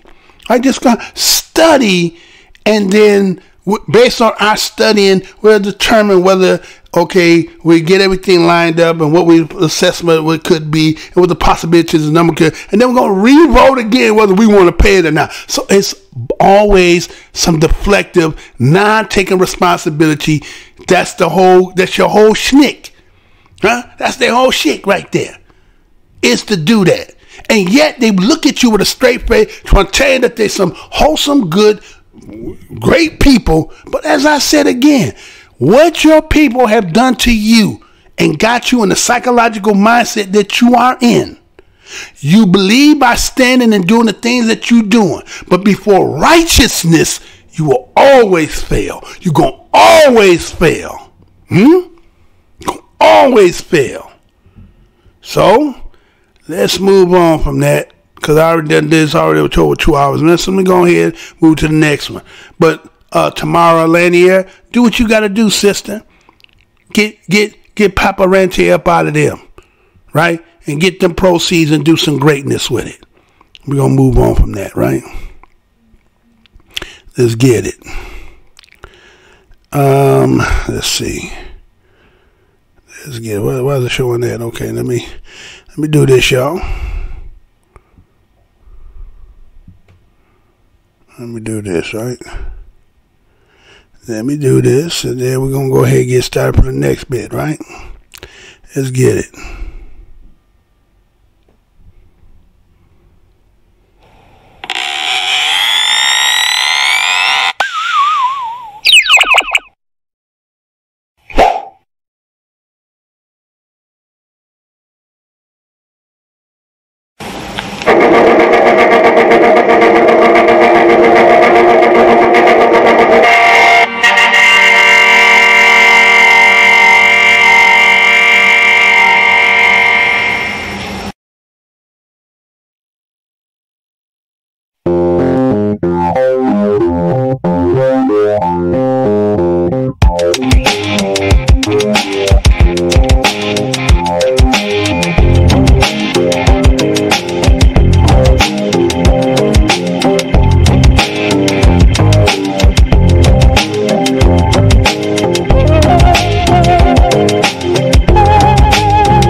Alright, so what I'm going to do here is I'm going to separate this next one here. Right? Because why? I have no choice. Right? Because if I don't do it this way, which I should have did already, but I didn't do it. So I'm going to do it this way. And I appreciate your patience for the quick second. And we shall get it going from right here. Let's get it. We want to take a few moments on this very busy day in Washington to focus on some new comments made by Congressman Steve King, comments which traffic, yet again, in racist stereotypes and are simply not true. As you know, there's been a disaster in the Midwest. Entire towns have been flooded and lives have been lost. Iowa Congressman Steve King, whose recent defense of white nationalism drew condemnation in the form of a disapproval resolution from all but one of his fellow House members, held a town hall in his district yesterday. His focus was the flooding there, and in fairness, he seemed to be doing all he could to offer encouragement to his constituents, who certainly are hurting. But Congressman King chose to compare the suffering in Iowa and elsewhere and the reaction of citizens there to the suffering in New Orleans and elsewhere after Hurricane Katrina. He did it in a way that, yet again, relies on racist stereotypes. What he said was unfair, untrue, and unbecoming of a member of Congress. Here's what FEMA tells me. We go to a place like New Orleans, and everybody's looking around saying, who's going to help me, who's going to help me? We go to a place like Iowa, and we go see, knock on the door at say, I make up a name, John's place, and say, John, if you got water in your basement, we can write you a check, we can help you. And John will say, well, wait a minute, let me get my boots. It's Joe that needs help. Let's go down to his place and help him. Now, I'm not sure when comparing one terrible human tragedy to another terrible human tragedy became acceptable for elected officials or for anyone else for that matter. There should be no sliding scale of suffering. Iowans today are hurting. They deserve all the help, all the compassion, all the respect that anyone can muster. But keeping them honest, does any Iowa family feel any better by hearing their congressman talk about how supposedly worse Louisiana families behaved? Congressman King seems to think so. He seems to believe that John or Joe would somehow not be moved by someone like Herbert Gettridge of the lower 9th Ward in New Orleans. When we met him in 2007, he was 83 and in the middle of rebuilding the home that he and his wife had lived in for decades. How's the rebuilding going? It's going pretty good, not as fast as I expected it to go, but we're making progress. And people might think they're talking, you know, that you got some big company working with you rebuilding. You are in your house every day, every night, rebuilding it on your own. Well, I had quite a few people. I had a bunch of people from Kansas City, Kansas. A church the group. National Baptist Laymen, they call themselves. I've had Common Relief, Billy Crystal. Came down I to have help. quite a few people. I can't think of all of them. Salvation Army. I had quite a few people come down there and give me a pretty good help out. All Well, Herbert Gettridge never talked to me about handouts. He got help, as you heard, from church groups and good people, and may have gotten aid from FEMA as well. He was an American, and that's what FEMA is for. When I met Mr. Gettridge, he was by himself working on the house he owned, the house that he had paid for, and the house that he'd loved. So you've been sleeping on a cot in your home that you're fixing up? I moved back in that house in March. I left Madison in October of last year, and I moved to Baton Rouge with a daughter. And I couldn't stay there for thinking about my house back here in New Orleans. But the trouble was, we couldn't get in here right away. They kept us out a long time. I think I got in here in December. Is it scary? I mean, you're virtually the only one in this neighborhood at night. You know, there's no electricity around here. Man, I ain't scared of nothing, man. I've been all overseas. World War II carried me all over the world. I made it to the Japanese and the Germans. I made it and I came back. I can come through Katrina. You're not a big deal. He wasn't scared of nothing, he said. Not a big deal. Mr. Gettridge had been through a lot in his life, and he was standing tall, and he was working hard. And I can't tell you how many people I met like him in New Orleans and Waveland, Mississippi, and Bay St. Louis, and lots of other towns. More than 1,800 people died due to the storm. Mr. King made no mention of them, nor of the thousands who, in the midst of their grief and their loss, reached out to help their neighbors. Our thoughts are with the people of Iowa, Nebraska, and all those who lost so much in flooding. But 13 or so years after Katrina, almost 14 this September, my thoughts are also still with the people of New Orleans and Mississippi, those who made it home and those who didn't. We are, all of us, human beings and Americans, and the words Congressman King spoke yesterday say a heck of a lot more about him than they do about anyone or anything else. Steve King disparages New Orleans Katrina flood victims. You know I'm going to say that again. Steve King disparages New Orleans Katrina flood victims. This story was done in the Huffington Post, March the 21st, 2019. This is how it reads. At a town hall on Thursday, white supremacist Rep. Steve King claimed he was told that New Orleans flood victims only ever ask for help, unlike Iowans who take care of each other. King was addressing a room of constituents in Iowa when he spoke about the devastating flooding that has been seen all across the Midwest, including in King's own state. While describing a visit he made to New Orleans shortly after Hurricane Katrina hit in 2005, King claimed that someone with the Federal Emergency Management Agency told him a story about the difference between people in Iowa and the people in New Orleans. King's comment began around the 6:30 minute mark in the video. I saw that from the air and from the ground and went back and did what we could do to help those folks down there, King said of this time in New Orleans. But here's what FEMA tells me. We go to a place like New Orleans and everybody's looking around saying, who gonna help me? Who's gonna help me? King then claimed the FEMA official praised the people of Iowa for helping each other in similar circumstances rather than waiting for outside assistance. They're just always gratified when they come and see Iowans take care of each other. So that's a point of pride that spreads across the country, King said. Neither FEMA nor King's office responded to a request for comment for this article. Although King's remarks about New Orleans, a city that is nearly 60% black, did not include any explicit reference to race, they invoke common but inaccurate stereotypes about black people relying on government handouts.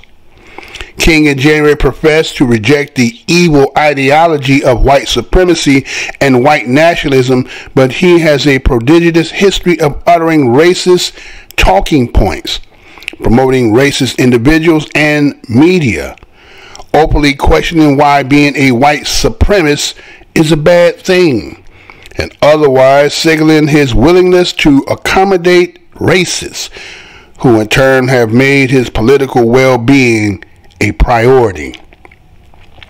Meanwhile, for all the suffering inflicted by Katrina, there's ample evidence that people in Louisiana and New Orleans took care of each other through the worst of it all, while the government response famously left something to be desired.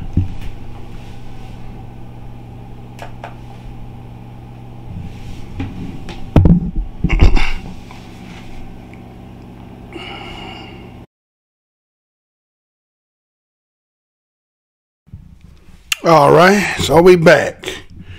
Right, so here's another story this time, right? Steve King once again, right, throws shots, right? That he gonna throw shots at what took place in Katrina versus what had happened in Iowa, right? And again, like I say, with the connotative language, always trying to throw a shot at us, always selling the psychological steroids to their people, right? Psychological steroids, right? Trying to pump them up to make them like they better. See, I think they sell that when they really, a lot of them, again, they try to act as if they all unison and in one and that they love, but there wouldn't be a disparity, right? Then you wouldn't have poor white folks if that would be the case, right? You wouldn't have, again, as you having the bigger population, that's what your statistics tell us, then why is the majority of your people are poor? That's why a person like Donald Trump can win, is because of the demographics of that poor versus who got money. White folks know they poor, but they have, again, white skin, and they feel like they should have white privilege, but sometimes that white skin don't turn into white privilege only when it's beneficial, when they say things like that to give them these steroid or psychological mind. And so what you have here is him saying something, again, trying to make a dichotomy versus Iowans take care of each other, right? As if Katrina people didn't. Well, let's look at the situation, what happened in Katrina back in I think 2005, right? And we see that, here he is at a town hall meeting about their situation. So again, to make them feel better, to try to give them some don't feel bad. You're still, even in this condition, you're better than those niggas that were in Katrina. Let me tell you a story. There was a FEMA guy that worked that had told me this personally, all right? You know, I wouldn't lie to you. You know, Steve King wouldn't lie to you, would he? Well, he told me they was in the air over the thing, you know what I'm saying, and they seen the people down there, them peoples down there, right? And we went down there, tried to do the best we could of the situation. Again, you understand? We don't want to talk about how that whole situation, because I know we sold that there was a hurricane that actually did the devastation, but the hurricane never really hit there, right? It was in proximity, but it didn't really hit there. But, there was a lot of them niggers was down there talking about they heard explosions. They heard that the levees broke. They heard the explosion of the levees, right? Now, again, historically, that hasn't been done before. But don't think about none of that. This is what happened. The hurricane came and it flooded everywhere. People was being on top of roofs waiting to be saved. There was no standing ground for those who didn't get out, because again, a lot of people say, well, why didn't people just get out? Yeah, they gave the one that was going to happen. Well, maybe they didn't have money. Yeah, you know what I'm saying? When you live paycheck to paycheck, and then sometimes due to the simple fact, unforeseen occurrences, things that eat up the money, that mess up your budget, so you don't really have the extras to do it, and then, you know what I'm saying, a little bit did you do, you trying to, stretch it till you get to the next money, and then a disaster like that happened. Well, they caught you with your pants down. They caught you in a situation that you, even in the emergency you in, you can't move, right? And maybe your family's in the same condition, because again, we got to look at this, where this is taking place, historically, who these are, and you understand? And so you just caught in a rock and a hard place. So you're going to have to try to what? Weather it out. So that's what they try to do. They try to weather the situation out. And because of that, they got caught in a bad situation where everything flooded up. Who can help who when I'm flooded out to the ceiling? They flooded out. There's no standing ground. So you say that, see, look at us as Iowans. See, we help us here. Well, let's just say somebody like John. John, look, we can, first thing come out your mouth, though. First thing come out of this goddamn mouth. We can get you a check. To get you back in your, huh? Was that the first thing coming out of mouth in Louisiana? And I'm not talking about no goddamn check. We don't know what we're going to do with you. Matter of fact, we're going to classify y'all as refugees. Remember that shit? They classified them as refugees. We ain't talking about no check. We're no check for you. We're going to put you as a refugee. We really don't got no class status for you right now. What we're going to do, we're going to up you up over this bridge, and then we're going to start putting motherfuckers up in this damn Superdome. And I don't know what we're going to do after that, right? We're going to think of something. Well, shit, Ray Hagen, nigga Hagen, you stealing the goddamn money, right? All the money we would have gave them, you stole it, so we're going to put your ass in jail. Again, nobody know what really done took place in that situation, do we? Right? We don't know what happened, right? So John tells the story that, you know, that people are looking, oh, who gonna help me? Well, of course, you flooded out. Everybody you know flooded out. You ain't got money. You don't know what you, why would you not be coming out your mouth? Who gonna help me? Who gonna help me? See, that was to infuse again, as I said earlier in the show. That's why I say, white people, you better look at yourself. You got them people, these so-called aristocratic ass, 1% ass people who got money. They've been selling that bullshit to you, making you feel like you part inclusive into the club, getting you spending your shit psychologically to make you feel like to hate these other ones, when on the whole damn time they selling you the whoop cookie the whole goddamn time, right? Making you feel like you something that you really not inclusive to, but you part of the family because of the uniform that you wear, but really you ain't on the team, right? And so what happens is that you sell them this to make them feel, but in all actuality, they just a buffer zone to keep that from which looking to keep them to get you first as you become the bulletproof vest so that you can't get to them. You take all the hits to protect them. You understand? And that's what done happened here. So he said that this is people who are FEMA in the mind's eye thinking about people in this condition, and you still got a racist way of looking at the shit, looking at the disparity and the disaster that done took place, instead of you doing it for the so-called humanity aspect that you say that the job that's entailing with firefighters and rescues, that's what you do. You got a racist shit. Well, you don't help me. You don't help me. Like black people don't need, based on, again, history that done transpired and done happened in this place.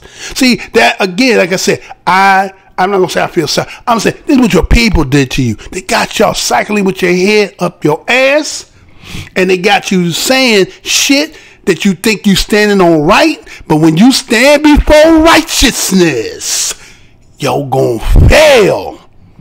You're going to fail all day long. You ain't got to take my word on it.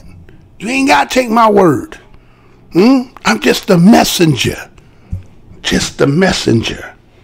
So, here it is.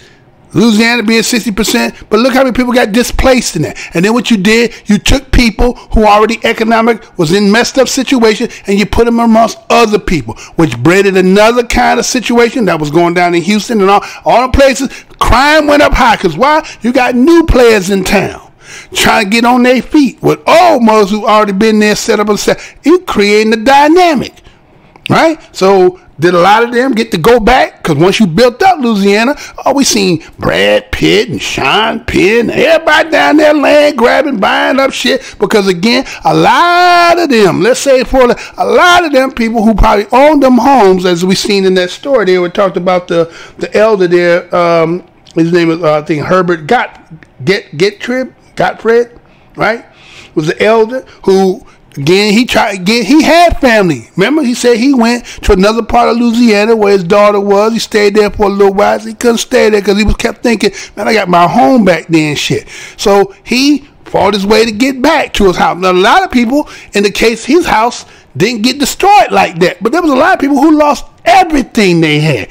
Everything. Let's just say if they would have been part of the Freedmen Act. Let's say those people who got the deed to them homes and that land from back then. This is why I say maybe that's what this whole shit that happened with the goddamn blowing up them levees. A lot of them black folks actually had title deeds to them lands because they got it during the Freedmen time period, right? And so you're never going to get them off of them land, but you needed something to take place. I'm just saying. And so here he was. He went back. And he said he built on his own. Now, again, you tried to make the comparison with Steve King. We're talking about having it. Well, he ain't got no neighbors. Because, see, one thing that he had that he told you he had fought in World War II, Japanese and German. So guess what? Why you think he got the club? Why y'all was on doing the camera with him? Because he was used for the segment. Again, he's a patriotic. He fought for the war. He's going to say the right things, right?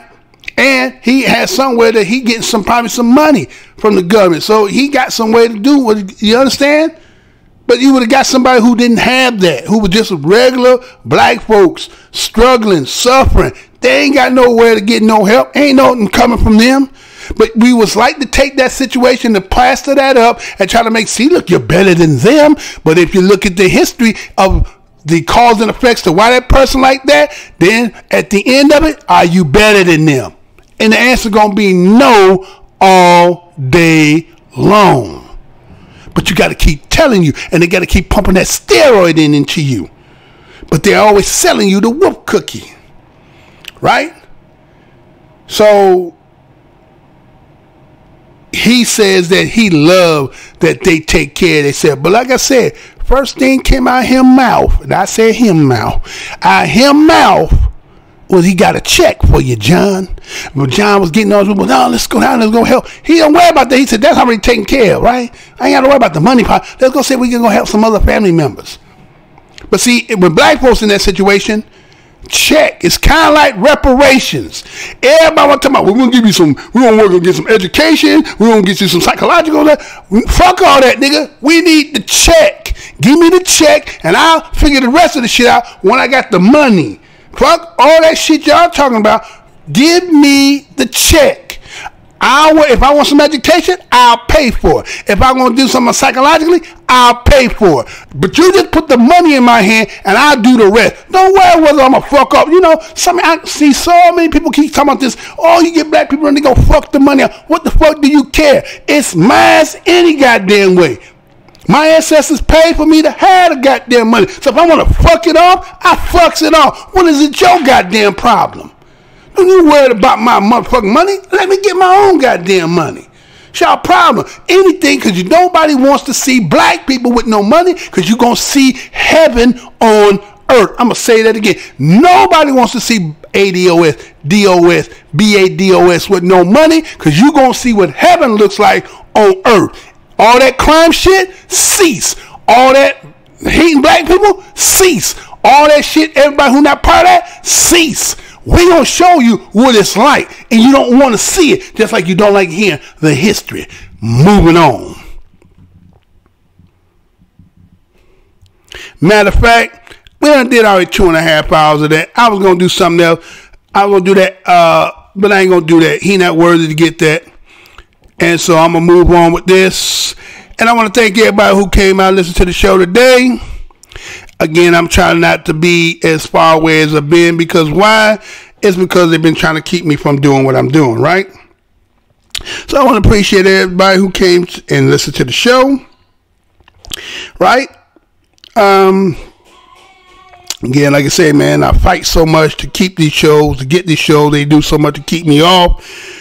But I'm going to fight, man. I got to do it because that's the mission I was given. I was given to do this. You understand? And yeah, they don't like it. But that's okay. It ain't for you to like. It is what's got to be said. Because again, the last word don't come from me. You understand? And as I said, you got to stand before righteousness when it's all said and done. You could tell yourself and say all that stuff that they want to say. But in all actuality, you you're going to always come up short. Black folks, ADOS, BADOS, DOS, stay strong. See one another, give that universal now. What's good, brother? What's good, sister? John Henry Clark has always told us everything you got is each other. Understand that. Everybody seems to be against us. Nobody wants to see us in no kind of light of positivity.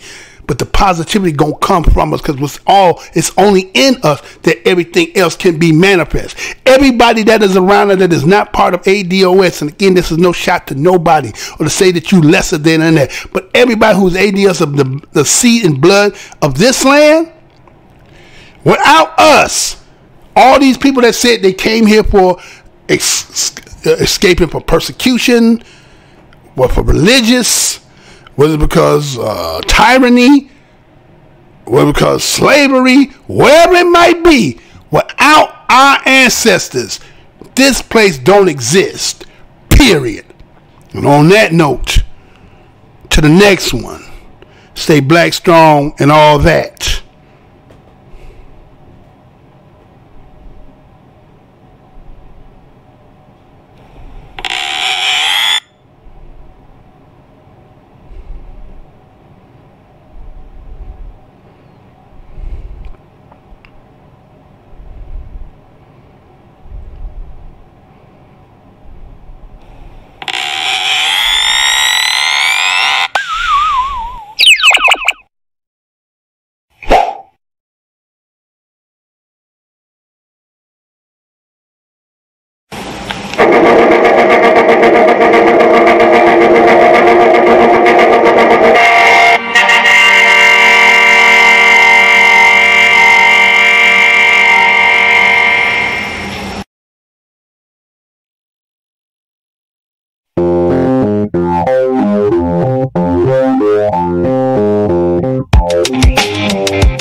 Portions of the following program may be unsuitable for younger or more sensitive viewers.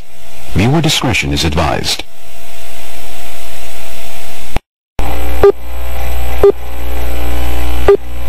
Remember, the enemy has only images and illusions, behind which he hides his true motives. Destroy the image, and you will break the enemy. I'm here to tell you tonight that the businessmen, the mayor of this city, the police commissioner of this city, and everybody in the white power structure of this city must take a responsibility for everything.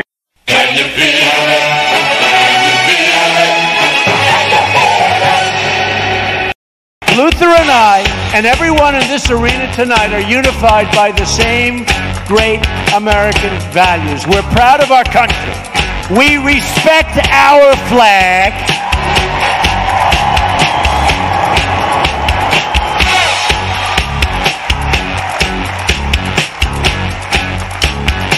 Wouldn't you love to see one of these NFL owners, when somebody disrespects our flag, to say, get that son of off the field right now, out, he's fired.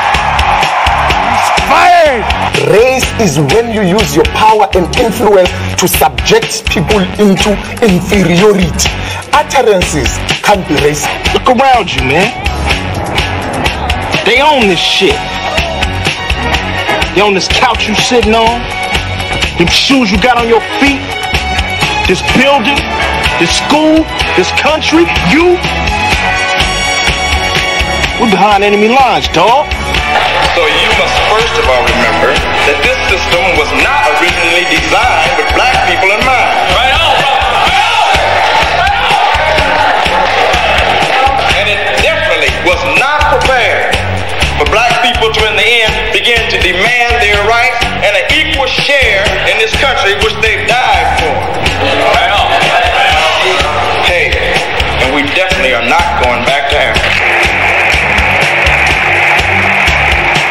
In the church, we used to sing the song, "Good news, the chariot is coming." While you sit here today, knowing that you have come to hear good news, you must realize in advance what good news for you might be bad news for somebody else. What good news for the sheep might be bad news to the wolf. They say, oh, things are getting so much better for you. In 1849, it was hitting blacks on the head 100 times a day. In 1990, they hit them 48 times a day. Isn't it better? Oh, it's got to be better. You're saying 52 blows. The only purpose of most black Americans on earth today is to destroy. I think that's noble. Italians love Italians. When Irish love Irish. But when a nigga loves a niggas, and I'm never saying. They have blood in their hands. When we say they have blood in their hands, we are not saying him, George Bezos, went and killed.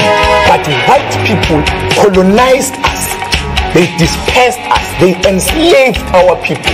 They sucked our economy dry. They are still sucking it dry even today. That's white people. Tony Blair, George Bush, Napoleon Bonaparte, Leopold, Adolf Hitler, Benjamin Netanyahu. All white people, they are the same. They are racist and they are full of hate. I've been waiting for you. You have many questions, and though the process has altered your consciousness, you remain irrevocably human. Ergo, some of my answers you will understand, and some of them you will not.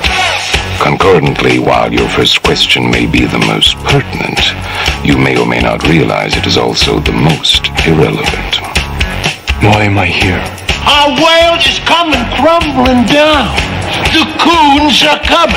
You got to understand that white America has an uncanny way of making the victim the victimizer. Excuse me, master, for putting my head in the way of your club. Not that your club is brutalizing my head and putting hickeys on it. My head got in the way of your free swing and broke your shiny stick, and I want to apologize for that. Your life is the sum of a remainder of an unbalanced equation inherent to the programming of the matrix. You are the eventuality of an anomaly which, despite my sincerest efforts, I have been unable to eliminate from what is otherwise a harmony of mathematical precision. While it remains a burden assiduously avoided, it is not unexpected and thus not beyond a measure of control, which has led you inexorably here. There are more connections in the human body than there are stars in the galaxy. We possess a gigantic network of information to which we have almost no access.